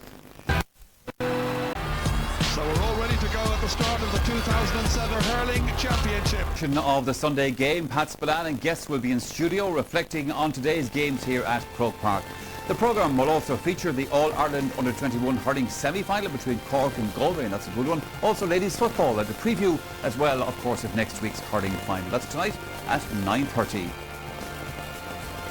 But now back here at Croke Park, 82,000 people, 157 are still wondering who's going to be in the All-Ireland football final with Cork. Will it be Kerry? Will it be Dublin? Dublin just shading at 8 points to 7 at the moment. Second half, Colin, how's it going to unfold? Well, I suppose if one side can get a goal, you know, Kerry had one chance of a goal where Declan O'Sullivan came through. But, you know, the game will open up a bit now, I think, in the last quarter of the game. It's been very tense. You know, the referee would be better off when things happen, just to get the game moving again, rather than allowing these shouldering matches to take place.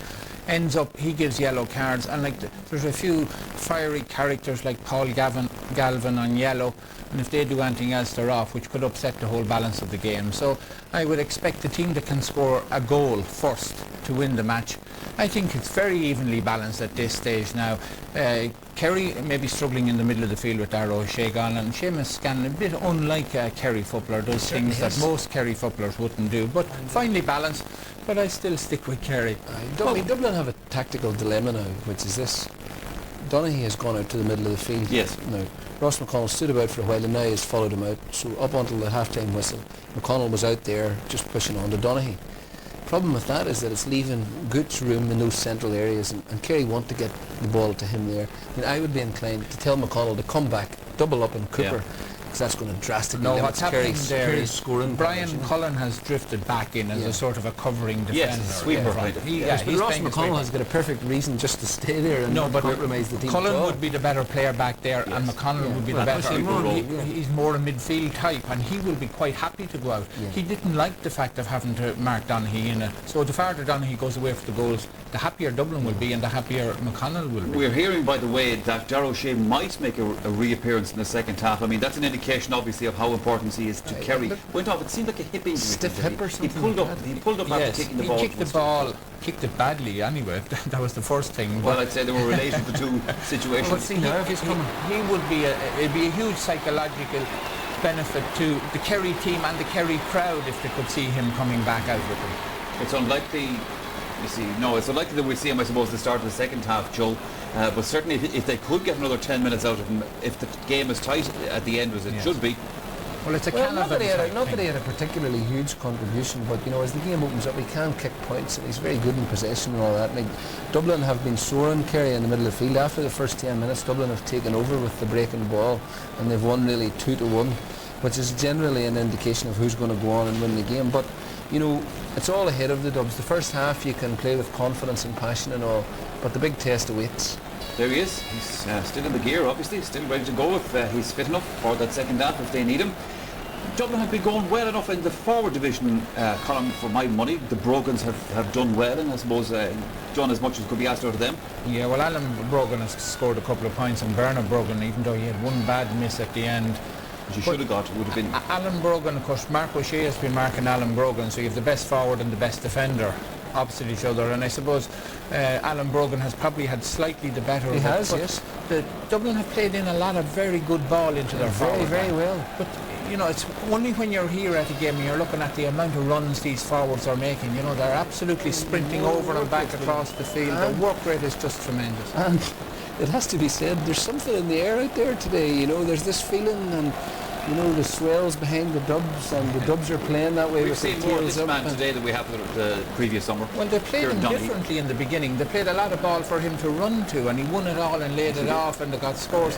Then they started to put them in high and half. Terrible hoofs, not to his advantage. It didn't really work very well. So, they'd be better off to play the running game with him. He's well able to play. He's a good footballer. They don't need to just kick it in high and hope that he feels it. But as Joe said before the commercial break, tellingly, like, the Gooch sneaks in for two nice little points there at the end. He hasn't seen much of the ball, but get him the ball. The secret is to get him the ball, because he also set up O'Sullivan's goal chance, which was a brilliant goal chance. I mean, Cooper at the end of the day is the expert in the Kerry forward line, and he is the secret. So what they ought to be doing is getting him on the ball as much as possible. Even if he's not scoring, he's setting up. He's a very special. But it's a test now for players to hold their nerve in a seething cauldron of noise. Let's see if they can. Back to the commentary box to rejoin Darragh Maloney and Kevin McStay. Thank you, Michael. Well, the All-Ireland champions made to wait by Dublin for a couple of minutes. No changes Dublin, no changes Kerry. Kieran Donaghy is back in at full forward. And McConnell, he's followed him all the way through the match so far, and he's back in on the edge of the square. Second half underway. Dublin by a point. Kerry scored all 7 of theirs from Clay. Dublin with just 1 free in their tally. This is Declan O'Sullivan, the Kerry captain, to Brian Sheehan. From the St Mary's club, Tommy Griffin has got free, and that's a terrible effort from Griffin. Cooper will try and keep it in play, and he'll succeed as well. And Griffin going for it again. Shane Ryan surely pulling him back. The referee had a perfect view of that, and it appeared that Tommy Griffin was being dragged by Ryan, clearly yards in front of the ref. Alan Brogan, 2 points he got in the first half. Towards Mark Vaughan, he missed it, so did Padraig Reedy. It's trickled out wide.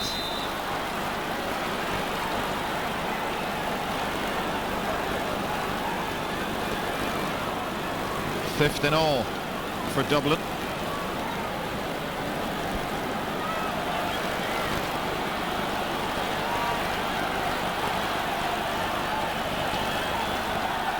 Just a few yards separating the two managers. Paul Caffrey in his 3rd year in charge. Pat O'Shea in his very first, looking after the reigning All-Ireland champions. Conal Keaney.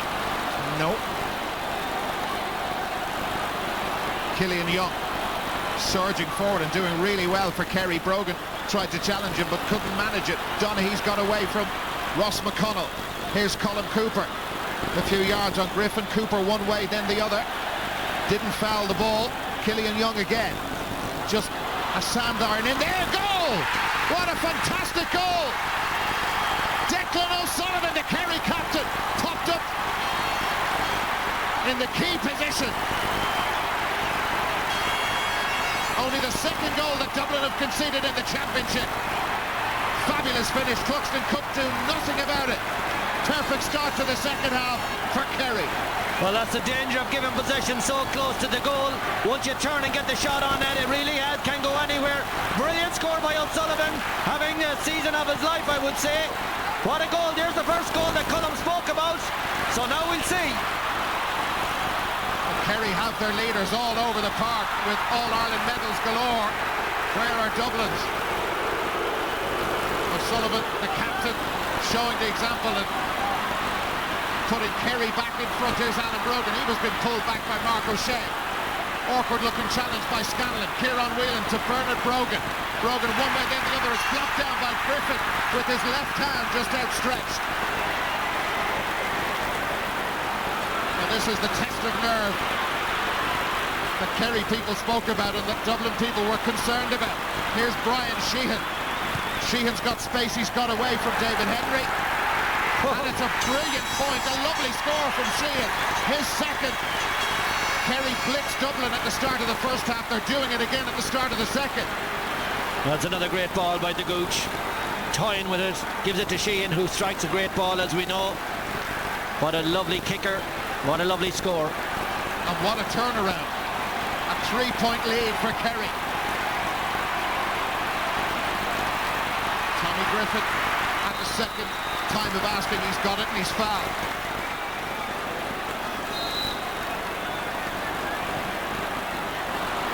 O'Sullivan with the left boot all the way across to Seamus Scanlon. His option selection at times called into question. We saw that in the first half. Here's Scanlon. Here's Kieran Donaghy. And they're just toying with them at the moment. Paul Galvin. Paul Casey with him. A great battle between those two. Casey trying to come back at Galvin. Here's Owen Brosnan. Brosnan is blocked down by Casey. Designs on a goal. Brosnan has a great goal-scoring record for a half-forward. Denied on that occasion. Here's Shane Ryan. Lost control of it. Brian Sheehan put him off. Colin Moran pulls on it. Referee didn't like that. Kerry player down injured. John Bannon's coming in to take action. Looks like one of the O'Shea's, I think. Very wild pull. Missed solo by Shane Ryan. Yeah, it comes right across. It's Killian Young, actually. That's certainly a yellow card at a minimum for Colin Moran. There it is. You talk about forwards and how many out of the 6 have scored. Well, 4 out of the 6 Dublin forwards have now been booked. Killian Young is still in trouble. Now Ray Cosgrove has the tracksuit top off down on the line and he's going to come in. And Kevin, before the throw-in, you spotted Paul Caffrey having a long chat with Cosgrove. He's a player who a lot of Dublin fans will have thought had drifted and disappeared off the radar. Well, absolutely, and Pillar spent so long with them that we were just discussing he has to be in his plans. Here he is, he's on now. Looks like Jason, I think. He's certainly jogging towards us. And in its own way, that's a blow for Dublin, and I wonder what it will do to the rest of the team. Jason Sherlock has had a very fine year, a vital playmaker for them. He's been a good link between midfield and the forwards, but he's gone off, and Ray Cosgrove will have bitter memories of the 0-2 semi-final. Remember when he hit the bar? Watch this one now, Dara. This fella hits a massive ball. A la Maurice Fitzgerald, somebody said to me during the week. It's a long way out. There's a little breeze which is helping Kerry in the second half. A great strike from Sheehan. Oh, fantastic! Absolutely brilliant. Midway between the 45-metre line and the 65-metre line. And that breeze, well, there was just a big gust helping Brian Sheehan. A peach of a strike. Well, that's the longest kick we've seen this season. It looks like a kick out he was taking. A massive kick. Slightly helping wind. But look at the accuracy and look at the kick. Do you remember Derek Duggan? That was some kick too. Every year it gets 10 yards further away from the goal. A brilliant strike by Brian Sheehan. And look at the scoreline now, and Kerry really firing. They're in the groove. Here's Tomás O'Shea. It's a bad sign for Dublin if he's getting forward and attacking. He's close to the Dublin goal. Tommy Griffin replaced Darragh O'Shea, and Griffin has been fouled, and Dublin are all over the place. They just cannot cope with Kerry since the match restarted. Well, the key move for me has been the introduction of Tommy Griffin. Okay, it was in circumstances they mightn't have liked, but look at the contribution he has made. He's all over the game since he came in. Nail biting for the Dublin fans. Colin Cooper slots it over the bar.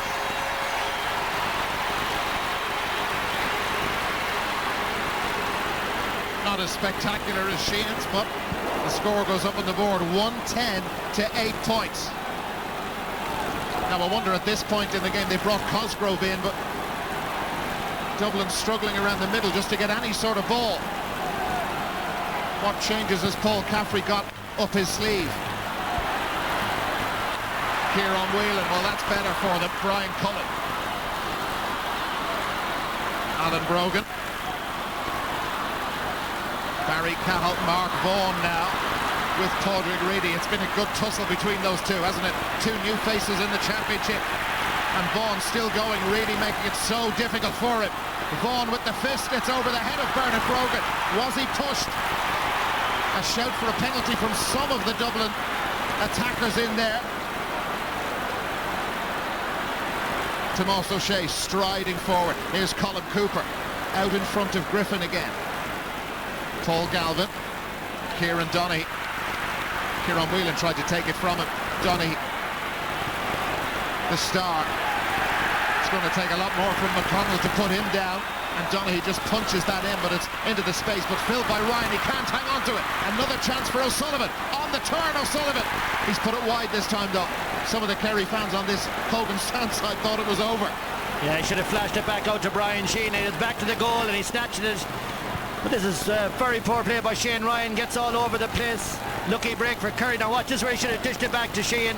Just back wide. Look at this. Kieran Whelan, we haven't seen him for a while. No. They need more of that, much more. It's Kerry again who are winning everything, hoovering it up around the middle. O'Sullivan to Cooper. They were sluggish at times against Monaghan. They certainly haven't been that way since the second half started. Tommy Griffin with Shane Ryan. Declan O'Sullivan, Brian Sheehan. Little breaks going Kerry's way, but that has gone against them. Sheehan and Griffin and more afters. It's a foul for tackling with the foot, not allowed. Is there going to be a yellow? Well, it should be.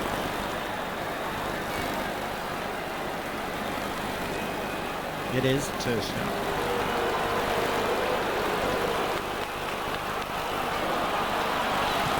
Confirmation of the card for Brian Sheehan. Now here's Ray Cosgrove. Pushed surely, no. Aidan O'Mahony is there, and it is a free.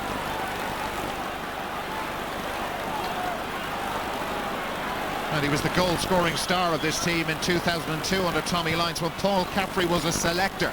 Drills that in towards Keeney, can't win it. It's blocked away by Tom O'Sullivan. Whatever Pat O'Shea said at half-time to his Kerry players, it really worked. And here's Killian Young, one of the biggest prospects in Kerry football, a young man with such a huge future ahead of him. Seamus Scanlon, Tommy Griffin. Dublin just can't get the ball at the moment. Kerry motoring nicely. Sheehan, has he got it? It's just tailing away and it's gone wide. Indeed, it was Declan O'Sullivan, I beg your pardon. Might have made that one. They're cruising now, 5 points up, and this is a part of the game where Kerry could nail the Dubs. They're handy ones, Declan knows that himself, but the Gooch is murdering them. Every ball that comes up, he's getting it. Paul Griffin is bombing on him really at this stage, needs a change. Kerry warming up, Mike Frank Russell and Darren O'Sullivan. They have the tracksuit tops off and they seem to be ready to come in. Dublin have 3 players warming up at the moment. They are yet to score in this second half. Conal Keeney foul. Short pulled back. Tom O'Sullivan. Well, wasn't it around this time in the semi-final against Mayo last year that Dublin were 7 points up? Well, they're 5 down now, and this will be the big test for them. Vaughan, they need this, and they've got it. First one since the game resumed.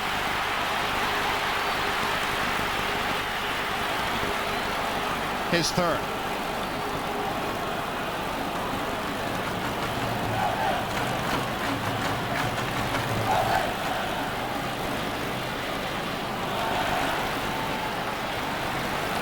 Well, the 2 Kerry players who were warming up and looked as if they were going to come in have gone back to take their seats.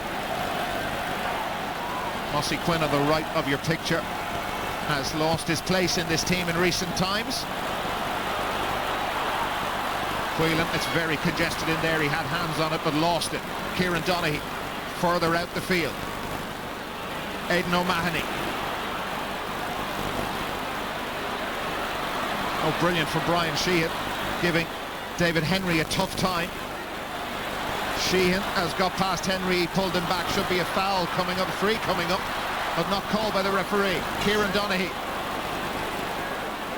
Scanlon just in front of him. There's help too from Tomas O'Shea. He tries to punch a hole in the Dublin cover and he spots a gap and he's going all the way through. The pace from O'Shea incredible and the point fantastic.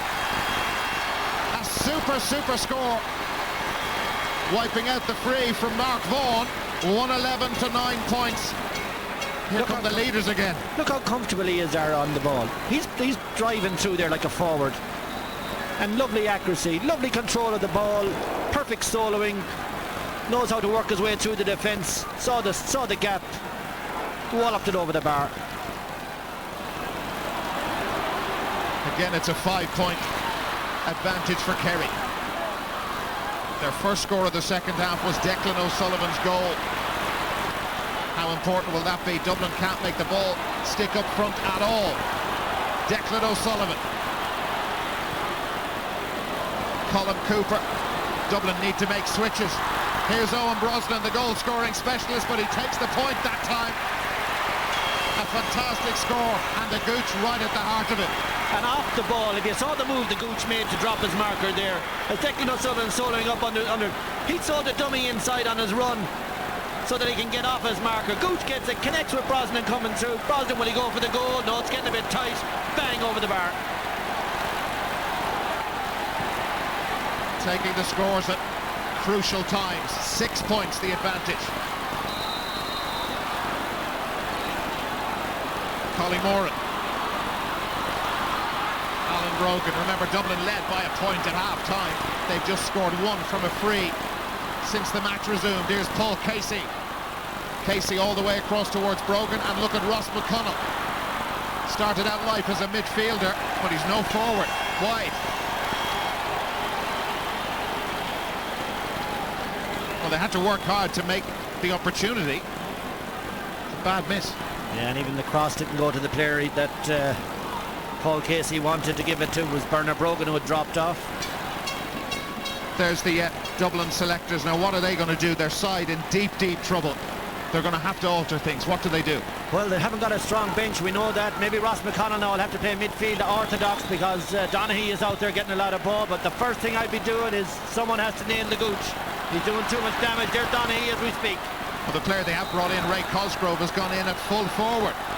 But the problem's further out the field, as they just are not getting the ball in there at all.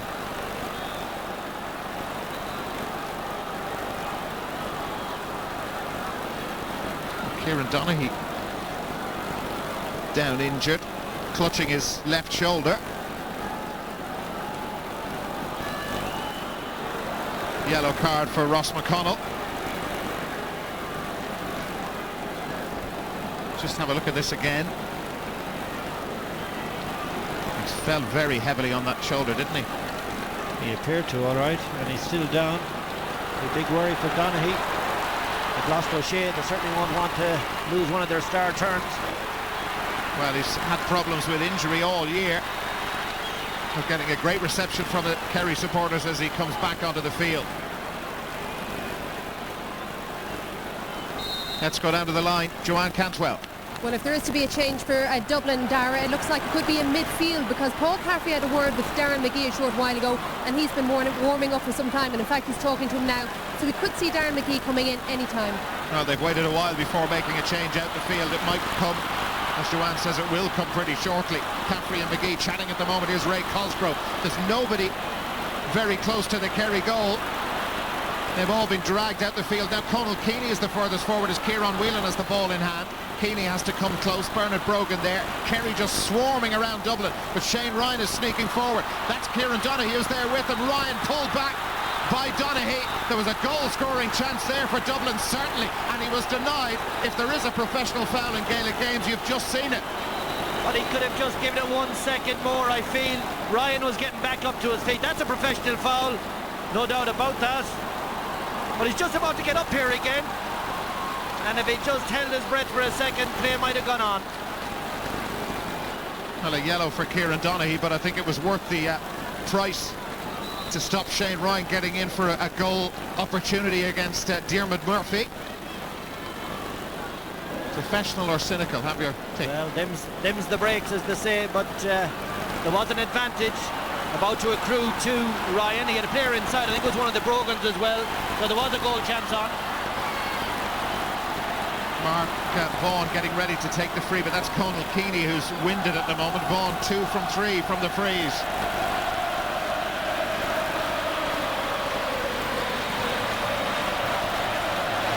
Well, their side have been well beaten at the moment, but the Dublin supporters finding their voices again.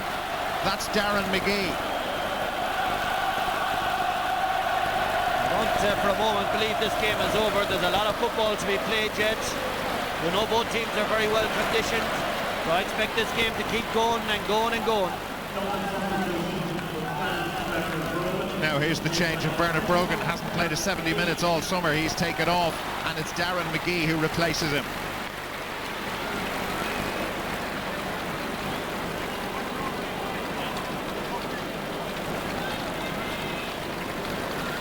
Well, McGee is going to play in midfield alongside Shane Ryan and Kieran Whelan.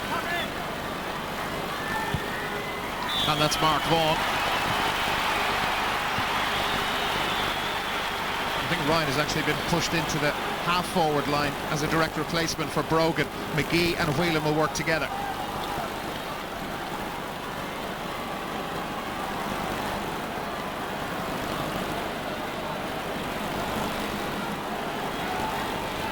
So a 5-point cushion for Kerry.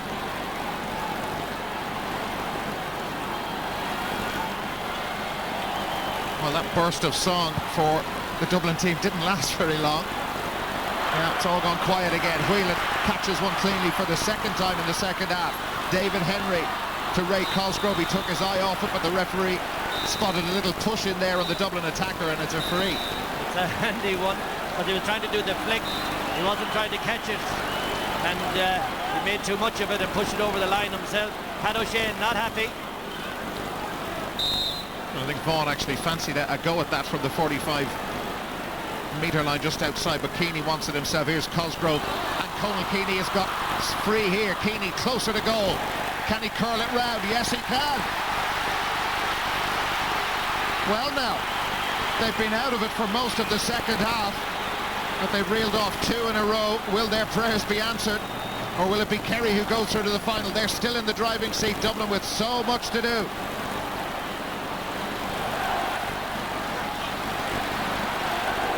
Well, it's from play. Sorry, Dara. It's a lovely score, no doubt, but I'd be interested to see the pass from Ray Cosgrove. Dara O'Shea is warming up again for Kerry. This could be a Peter Canavan moment. First from play in the second half for Dublin of the 3 they've scored. Here's Kieran Whelan. They say they've been driven all year by what happened on this Sunday last year when they collapsed against Mayo in the All-Ireland semi-final. A team on a mission, but the mission now is to get closer to Kerry.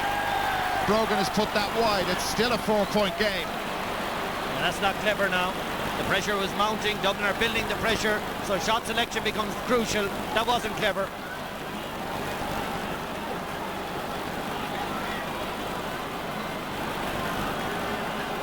Here it is again. It's just he can work a better position, I'm sure. Alan Brogan maybe might have been better advised to bring it back out, try and connect with a supporting player. There's Dara.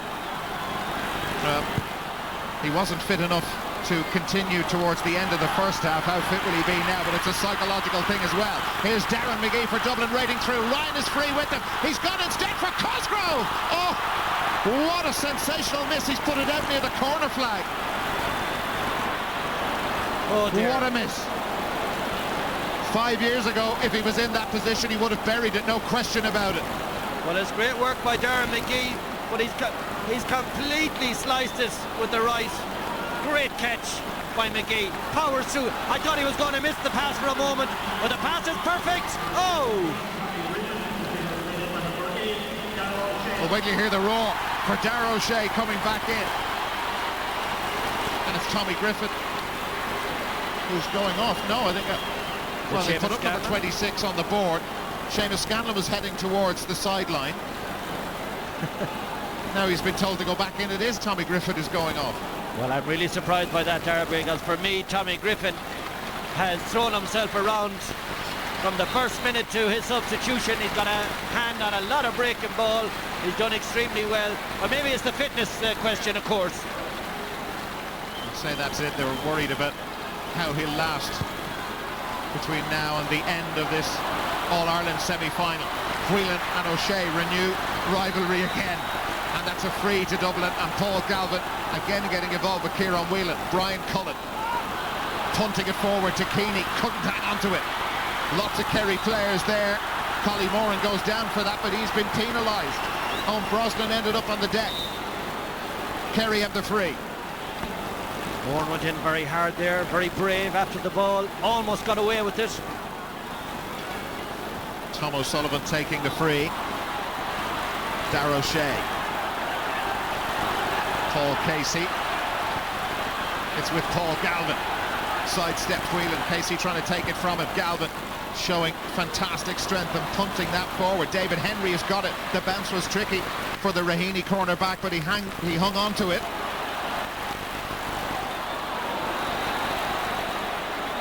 Kerry with more of the possession in the second half, more of the scores too.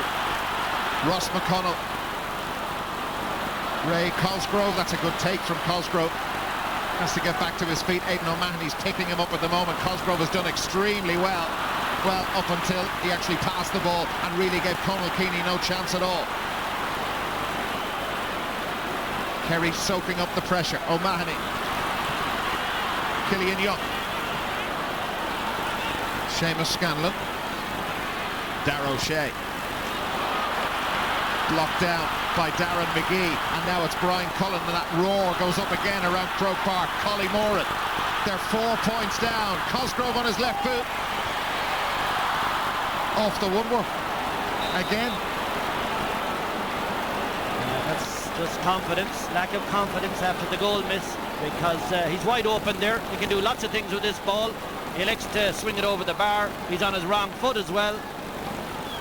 Just lack of confidence, I'm afraid, Dara. Inside the final 10 minutes. Is this the end of the road for Dublin? It could be the end of the road for Paul Caffrey if his side don't win today. The end of their 3-year term, that management team. O'Shea can't hang on to it. Kieran Whelan has it. Ross McConnell. Over the heads of a couple of players. Paul Galvin there. There seemed to be a sharp pull there. Foul on Alan Brogan. And a free into Dublin, and Mark Vaughan will have an opportunity to bring them within a goal of Kerry. Yellow card for Mark O'Shea has been booked now. Up initially I was sure it was Tomas O'Shea that was involved, which of course would have been big trouble for Tomas. They look very alike from this distance. They look very alike when you're standing beside the two of them. Here's Mark Vaughan now to bring them within 3, and he's got it. Just a goal between them. Kerry now making a change. Paul Galvin is going off, and Sean O'Sullivan, wearing number 18, is replacing him.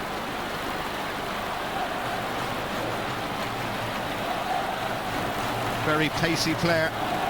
Played in the 02 and the 04 finals.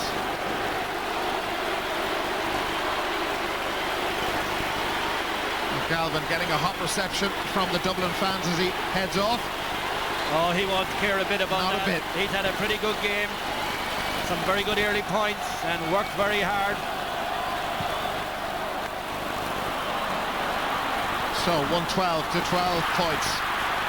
Dara Dublin have taken over at midfield. Yeah. Well, Tommy Griffin has been taken off. Dara O'Shea reintroduced. You just wonder how fit he can be. They've been working very hard on him. Conal Keeney out in front of Tom O'Sullivan.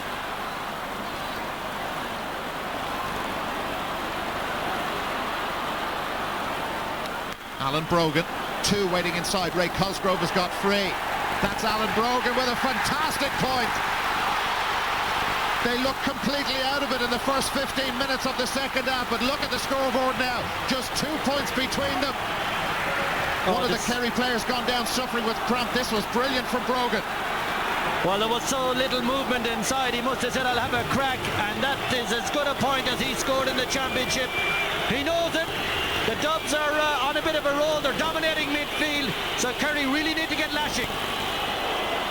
Well, the Kerry lead at one point was 6. But Dublin have now reeled off 4 in a row. They won't be happy about the hold-up with the cramp, of course, because the momentum is broken. Well, Kieran Donaghy in the wars. Remember, he had the shoulder problem earlier on, and it's cramp in the right leg for the star.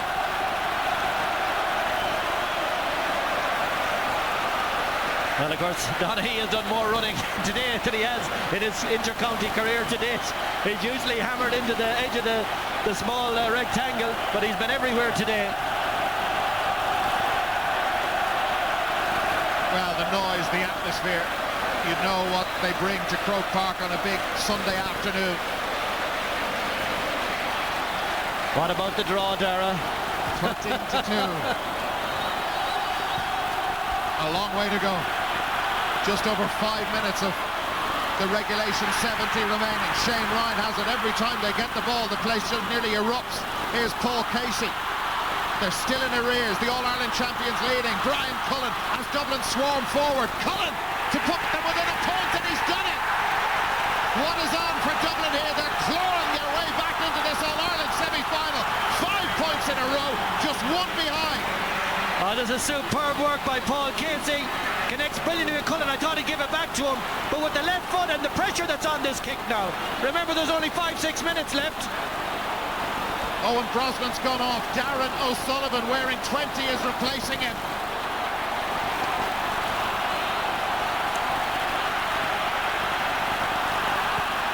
What'll happen if Dublin could get level? Kerry haven't scored in quite a while.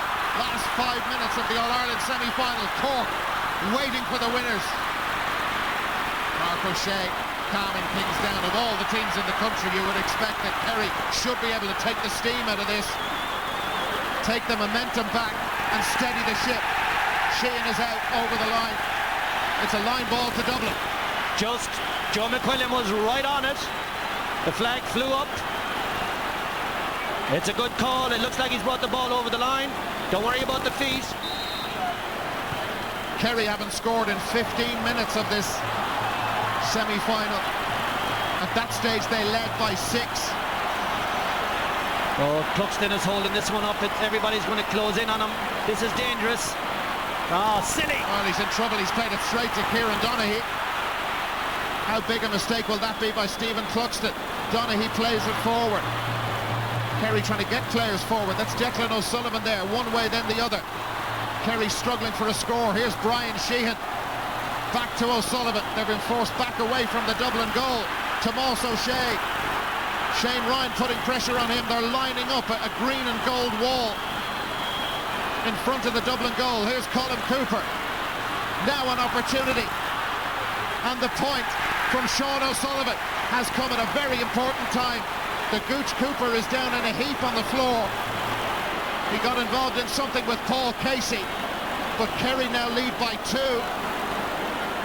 Now there's the Cluxton mistake earlier on, has been punished because it ended up with the Gooch, who's so clever. He invited Casey onto him, sent it into O'Sullivan, and then Casey drove through him. So that's what's going to be at issue here. Well, I have no idea what exactly happened to Colin Cooper. This may help us. Yeah, watch the pass here and watch Casey coming through. Don't think it's as bad as it looks, I have to say. I didn't see him connecting with his head. Looked pretty bad. He's still down and still receiving treatment. Now that may not necessarily be an indication of how badly hurt it is. Look at the clock in the top left-hand corner of your screen. Any kind of a stoppage now would surely help Kerry. Well, it was more the way he fell, actually. Yeah, well, he's very light, of course, and Casey drives through him. It's probably the way he fell, but I don't think he got him in the area of his head. Certainly didn't look like it to me. But it was late, and no action. Mossy Quinn is going to come in next for Dublin. He hasn't got long to make an impression on this game. What price a Dublin goal at this stage? That was brilliant from Darragh O'Shea. Popping up in the right place at the right time for Kerry. Are they taking control again at the crucial time as they close in on a place in the All-Ireland final? Here's an opportunity. That's O'Sullivan.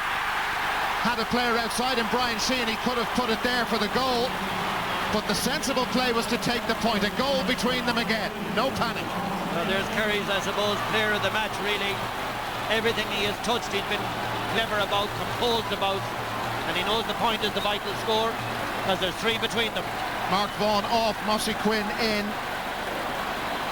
Kerry, remember, went 15 minutes during the second half without a single score, but 2 in a row, and they moved 3 clear. We're going to have 4 minutes of added time, though. So plenty of time to go. Plenty of time for one more twist or turn, but Dublin can't get the ball at the moment, and it's Kerry players coming to the fore. Tomas O'Shea, Sean O'Sullivan for Brian Sheehan, David Henry with it. Sheehan has support, barging through is Darren O'Sullivan, the substitute. He's put it wide though. That's a let off for Dublin. Kerry could have put it out of sight.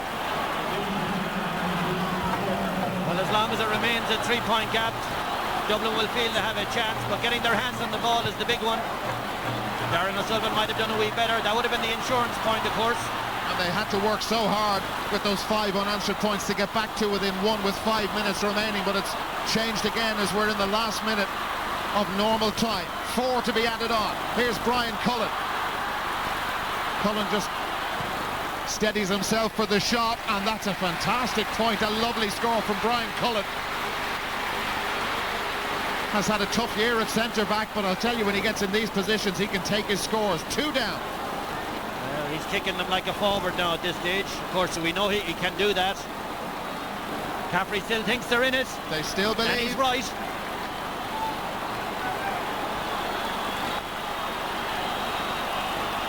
Now you look back on the earlier stages, the Vaughan miss free, the Cluxton turnover at the end. And these are the inches, the millimetres. And the Kieran Donaghy foul on Shane Ryan. Darragh O'Shea just palming that down. Darren O'Sullivan pulls on it. It's come straight though to David Henry.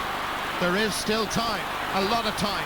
Kieran Whelan dispossessed by Sheehan, who made it very difficult for him. Collie Moran, Ross McConnell wants it, he's got it too. Now Paul Casey is free. Killian Young comes across to stop his progression. Here's McConnell.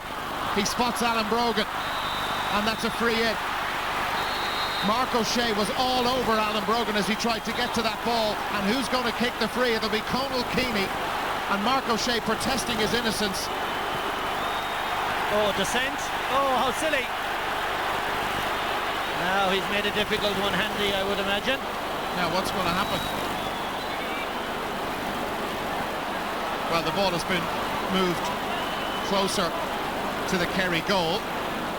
We talk about pressure. Conal Keeney.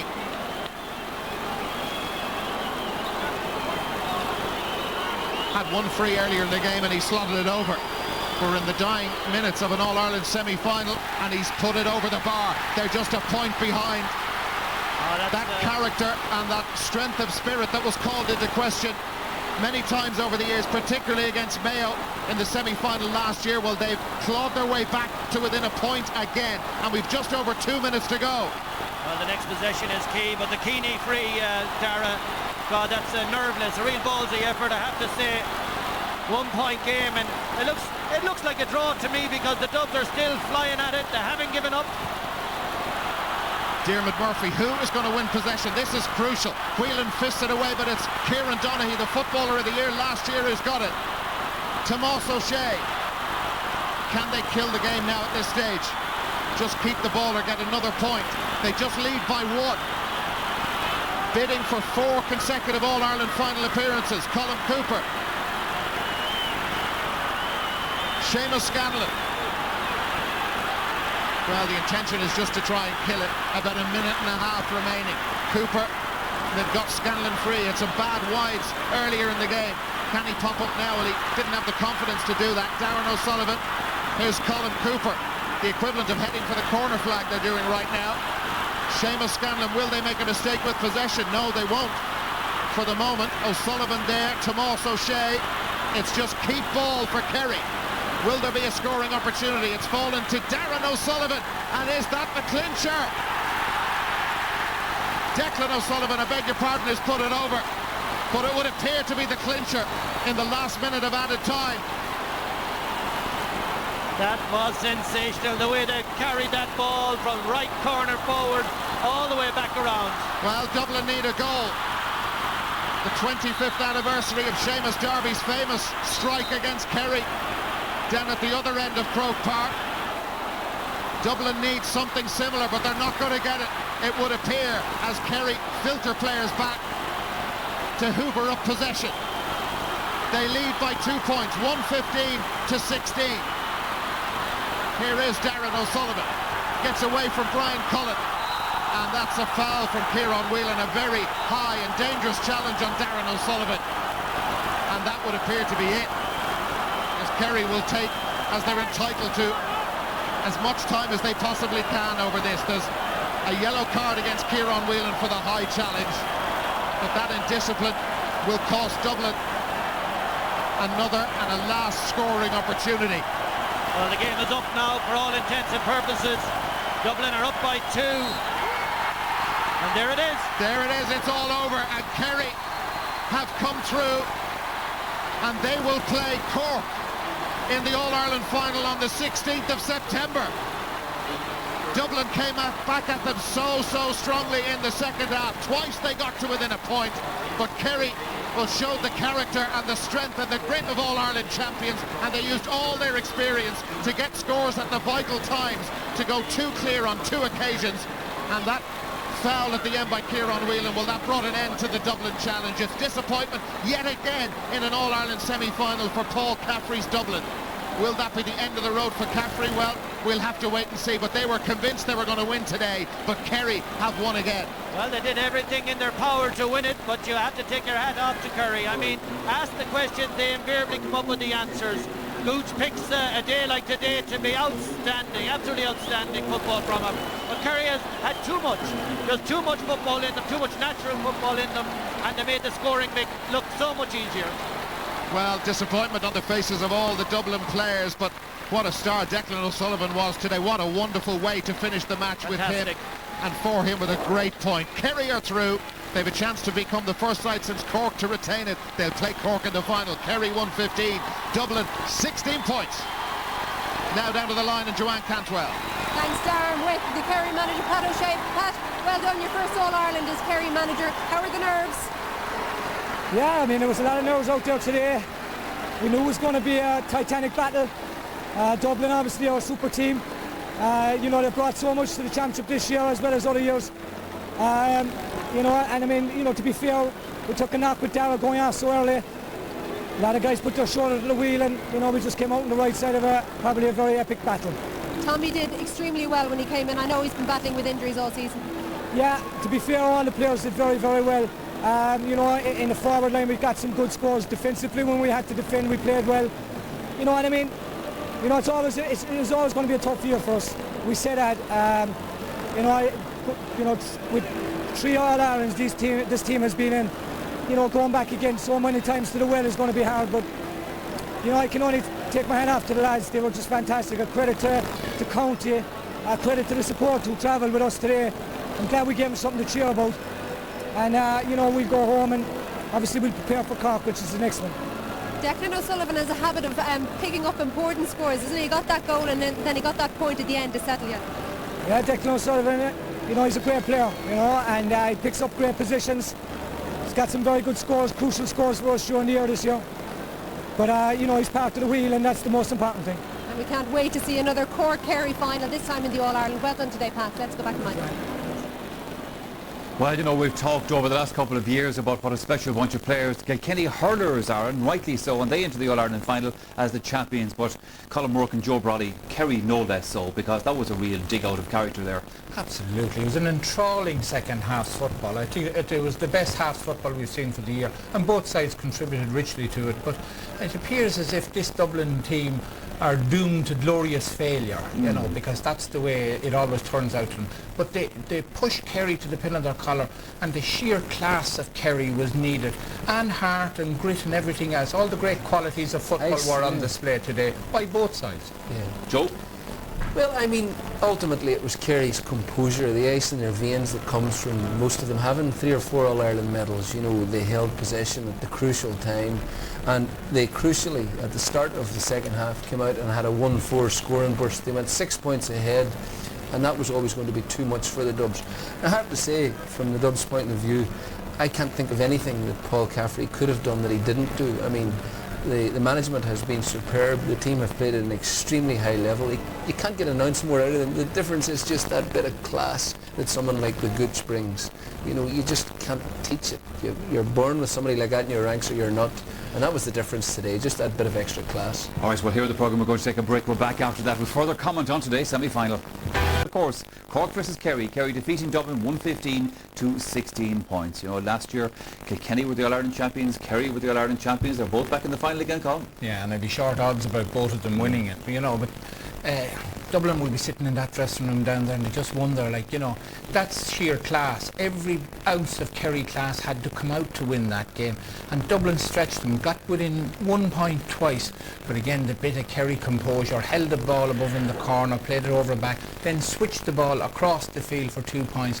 Declan O'Sullivan, who was just brilliant today, you know, he's been a man much pilloried in Kerry last year, brilliant All-Ireland final last year, brilliant game today. Kerry conceded 10 more frees than Dublin in that match. So I thought there were a lot of soft frees. I mean, one free in particular near the end that was given against Mark O'Shea was utterly mystifying. I mean, Alan Brogan didn't. I mean, he thought that he was being penalised when the free was given, and then it was moved in for dissent. Very bad refereeing performance. Look, the truth's the truth. There's no point in saying, oh well, you know, he's a good referee. I mean, it was just a very bad refereeing performance, you know, and it increased the sort of the temperature of the game, and the players were upset about it, and it upset the flow of the game and all those things, you know. I mean, the referee's got a central role, and I mean, he has to put his hand up today. It was very poor. It didn't need too much more to increase the temperature of this particular game, I suppose, in the very throw-in of it, Colin. Let's look at some of the key incidents in the second half. Dublin were leading by a point going in at half-time, but then Kerry came out and they snuck away from them at the beginning of the second half. The goal by Declan O'Sullivan, key. Yeah, well, like, there's no team capable of creating a blitz in the first few minutes of the second half. They did the exact same in the Munster final. Donaghy into Gooch, holds it up and gives it then to Killian Young, who plays a beautiful pass across the goal for Declan O'Sullivan. And of course Declan O'Sullivan saved him against Monaghan. Beautiful goal. Where else could he put that ball? It was the only place that it could have ever gone. And he wanted a goal. He was looking for a goal. As usual, orchestrating. Take it there, lad. It was notable that in that devastating spell of a goal of 4 points, Cooper was at the heart of everything. You know, either scoring, laying off, you know. And just what he said at half-time, you know, when he gets the ball, he's such an expert, things happen. He understands the rhythm of Gaelic football, and he makes things happen for others. He's got no ego as a footballer, you know, he just plays for the team. A crucial thing in this game was Kerry Brahan, Darren O'Sullivan and Sean O'Sullivan, who made huge impacts. Yeah. Both of them, you know, got right into the action straight away. Dublin brought on Ray Cosgrove and Darren McGee. You know, the impact by both sets of substitutes, and we were talking about it beforehand that Kerry had the stronger bench, and again Pat O'Shea threw in these men just at the crucial time and they made the difference. One thing that you have to give Dublin credit for and that they can take pride out of is the fact that despite taking it be 6 points down at one stage, they did come back. They never lost their faith, if you like, even if they had an uphill struggle to make. They had a couple of fantastic points. Dublin were brave, and Brian Cullen and Alan Brogan kept fighting to the very end. And Colin Keeney. Yeah. They all, like, nobody hid in the Dublin team, and some of the Kerry defending was brilliant too, and in spite of that, you know, I mean, Brogan, you know, in fairness to Brogan, I know we always expect more of him because he creates so many chances, but he did play extremely well today against the best cornerback in the game. It was a brilliant duel, and Brogan, I think, scored 4 points from play. It's a big haul against such a good player in such a sort of, you know, a high pressure situation as that. Dublin couldn't nearly play much better, no, and yet they lost. And, you know, if I was in Dublin County Board, I'd be totally yes, trying to say, hold on to the management team that they have and the players, because they're close, they're edging closer all the time. There is an All-Ireland in this team. I know it'll be heartbreaking for them now looking back on this, but this team should stick together. They will get over the line.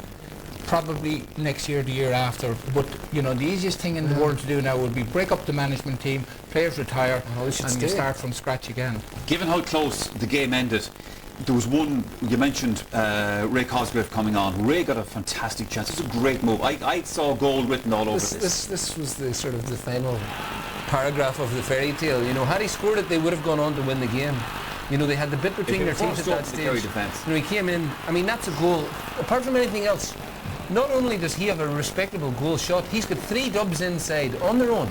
3 Dublin footballers. You know, all he had to do was hand pass it across, and it's a pity in a way that he'd just come on because he was obviously nervous. He was overawed by the moment when it came to him. Well, I mean, look, Shane Ryan had a goal scorer himself. Shane Ryan just came off his foot. It also reflects the way life and football has gone for Ray Cosgrove. You know, 3 or 4 years ago, that had been stuck in the net. You know, absolute confidence of scoring. He was scoring for fun.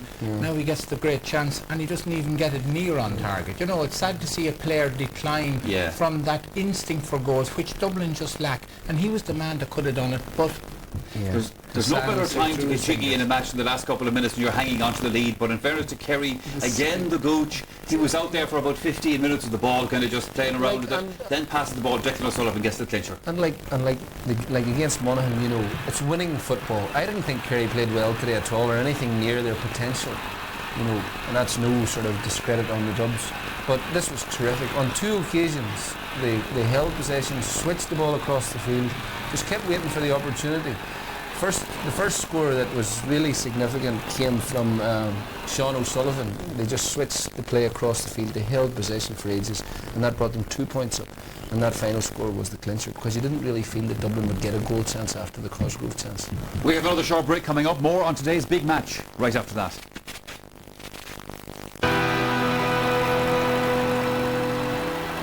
Joe, and a fella of great integrity, you know, good luck to them all. I mean, they've given us a brilliant year to date, and they deserve all the plaudits, really. OK, well, it's just time for me to thank indeed my 2 studio guests here, Joe Brolly and Colin Morocco, have been with me for the afternoon. Well, today's task here at Croke Park was very simple. Win the match and put yourself into this year's All-Ireland football final. It proved a bridge too far for Dublin, but for Kerry, their championship ambitions go right down to the wire. We'll hopefully see you again the next time. Until then, bye-bye. This will be an uncertain. Well, you can contact us by texting the word GAME, then your comments to 53555. That's 53555. Well, with me tonight to discuss today's footballing action are Tony Davis, Darragh Kinnear and Paul Curran. Gentlemen, you're very welcome. And later on in the show, our hurling experts will be joining us to look ahead to next week's All-Ireland hurling final. But back to today's action and the big clash at Croke. Amid the hype, 30-plus men from 2 proud counties were focusing on one important job, ensuring their place in this year's All-Ireland football final. Kevin McStay and Darragh Maloney are your commentators. In a while, you know, so of course there was going to be tension, and we're just delighted just to come through. For the first time ever, and all Munster All-Ireland football final awaits us on September 16th. We'll be looking ahead to that and analysing today's semi-final after this short break.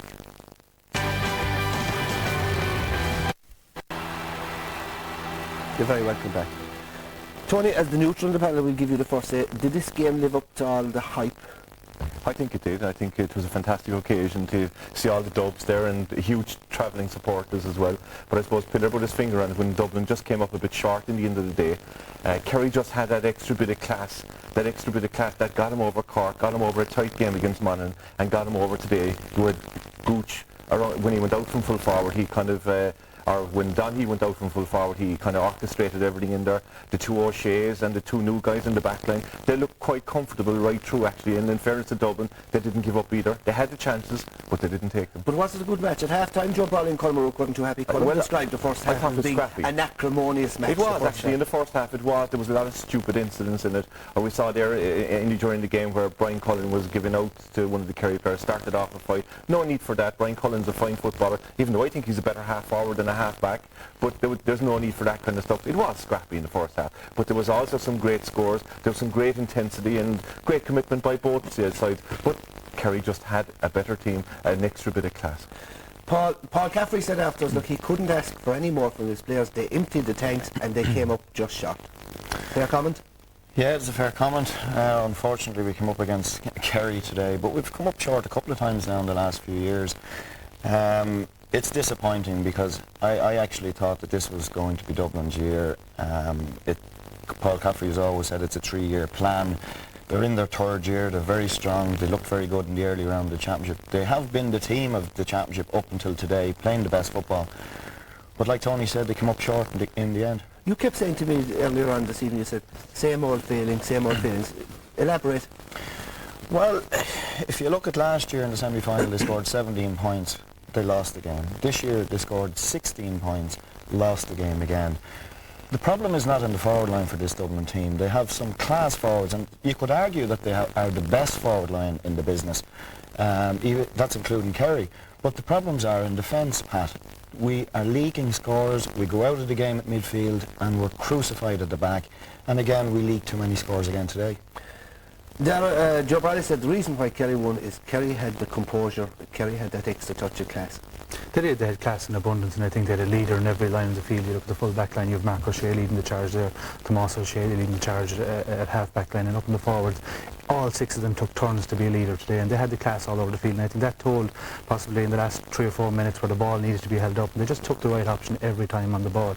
I mean, Paul was alluding to the fact that Dublin have a quite important forward line, but sometimes they just don't seem to have the coherence. They do have a very, very good forward. They have power, they have pace, they have strength, and they have all that, but they don't have the coherence and the fluidity that maybe the Kerry forward line would have. And just two sets of forwards. Pat O'Shea alluded to something in the post-match interview today, and I don't know, maybe from a Kerry point of view, it's a worry. He said, a lot of fellas going to the well a lot of times. Is there a danger that you could come up short in a final?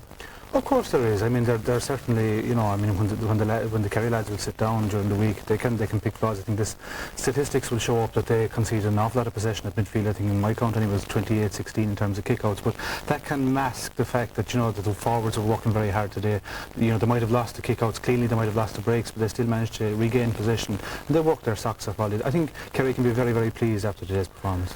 Tony, despite the fact, I mean, as Paul alluded, that the Dublin forwards have been playing very well this year, they did miss a few chances there today. They had the chances, and we spoke before the game about what they had to do. They had to score all the frees, and they had to take their goal opportunities when they come and their points, and they just didn't do that. We saw at the 8 minutes into the game, Mark Vaughan missing a simple free, just outside the circle, putting the ball wide. 8 minutes in, vital to settle himself and the long.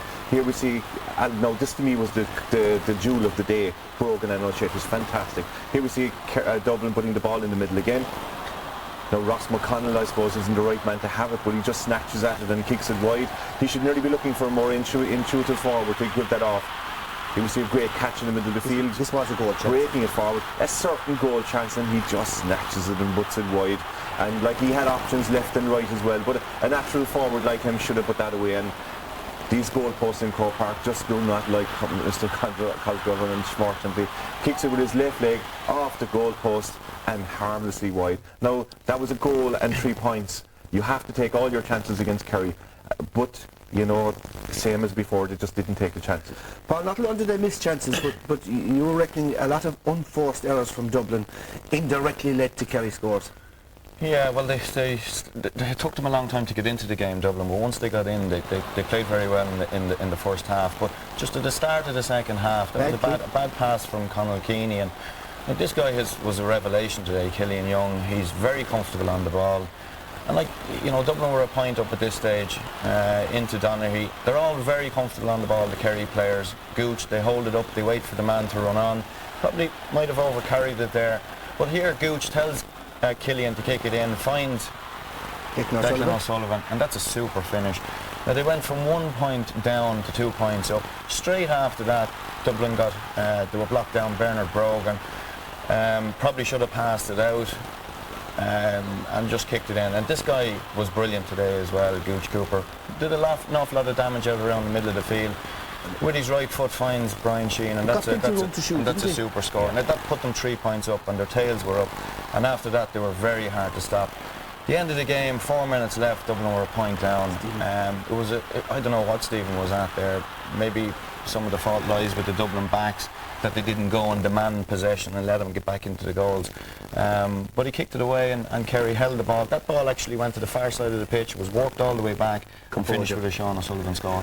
A lot of talk in the build-up was about Kerry's defence, that they have never replaced Seamus Moynihan, Mike McCarthy, Eamon Fitzgerald, and that the young guns, Killian Young, and in particular Patrick Reedy, were struggling, and in Reedy in particular, they expected to be dropped, but they came up trumps today, Darrell. Well, that assessment of Reedy would have been based on the Monaghan game primarily. They definitely did. I think Kerry supporters in particular needed to get away from this mindset that, oh, Seamus Moynihan, Eamon Fitzmaurice, Mike McCarthy are irreplaceable. Here we see Patrick Reedy getting between the man and the ball, right in the edge of the square and clearing his lines very, very well, as he did numerous times today.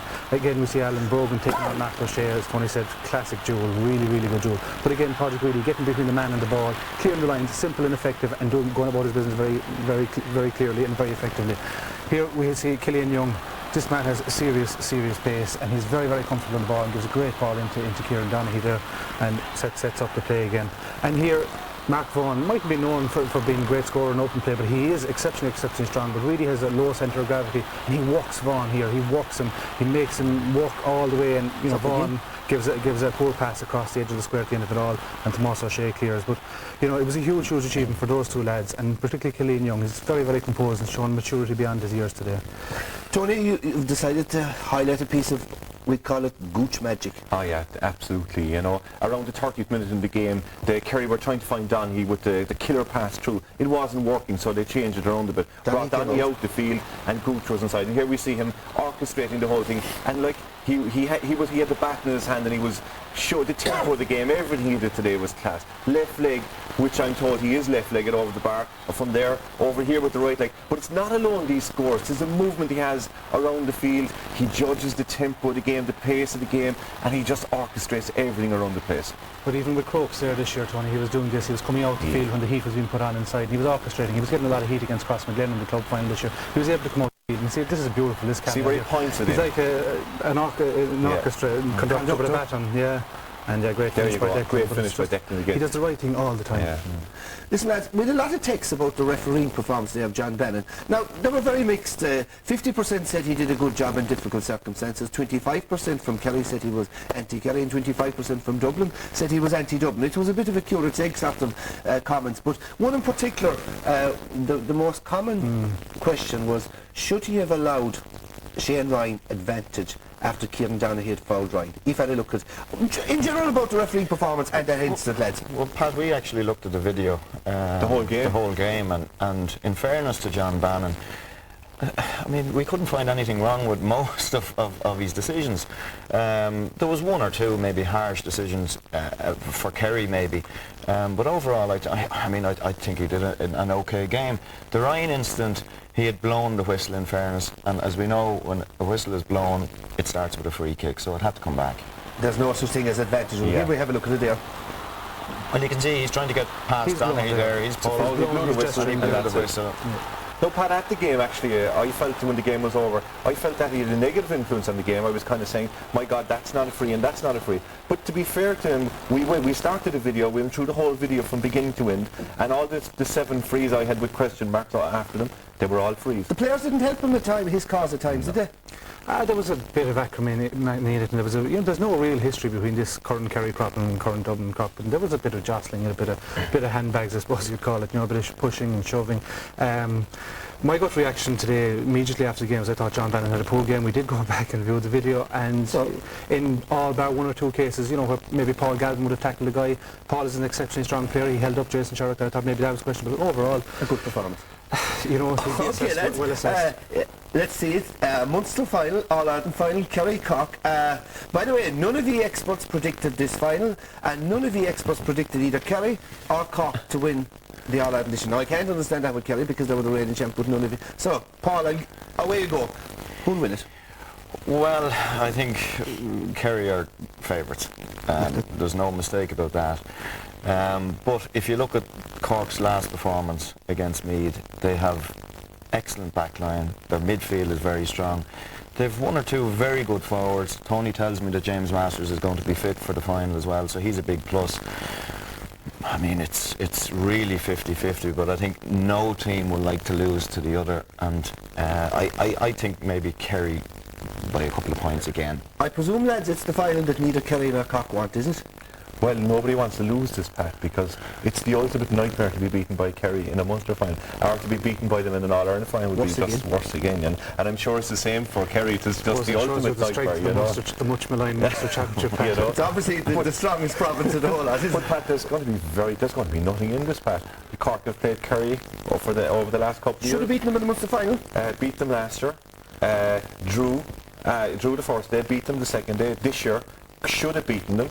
So, while Kerry are favourites, there'll be no fear whatsoever by Cork going into the game. Briefly, Dara? Defensively, Cork aren't conceding much scores all year. They win so much possession at midfield as a double effect. They don't see much traffic at the back, and they get a lot of possession up front. This type of and if you look at the purple patch that Cork had in the Munster final, it was based on 5 or 6 men across the middle, and Kerry need to think very carefully about how they're going to kick the ball out. You'll still call it Kerry? I'll go with Kerry. Hart possibly ruling. Okay. Right, lads, man of the match time. Contenders, Dara? There was numerous contenders, a lot of them, on the Kerry side, but there was a few on the Dublin side as well. I thought they won an abundance of possession at midfield.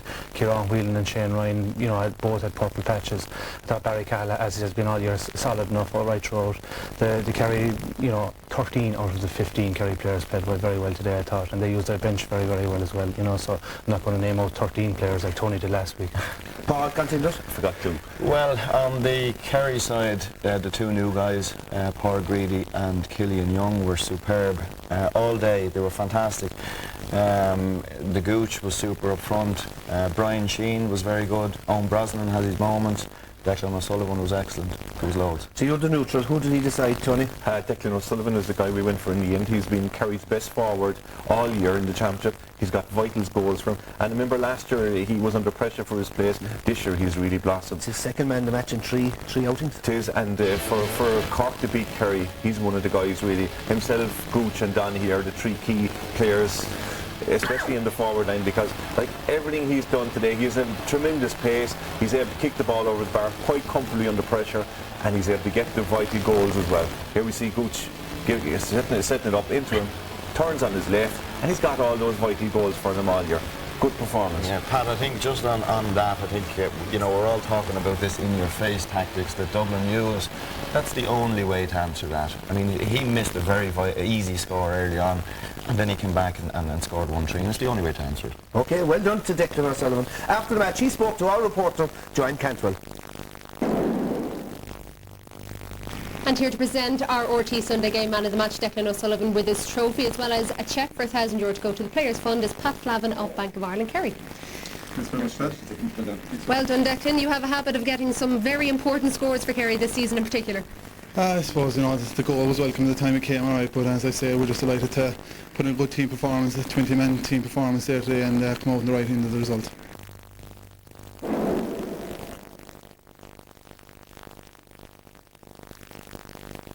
Congratulations, Declan. Tonight's Bank of Ireland competition winner is Linda O'Shea from Killarney in County Kerry. And congratulations to you, Linda. You've just won 2 tickets to the All-Ireland football final on the 16th of September. And the prize also includes an overnight in one of Dublin's top hotels. Well done again, Linda. Well, the All-Ireland minor football semi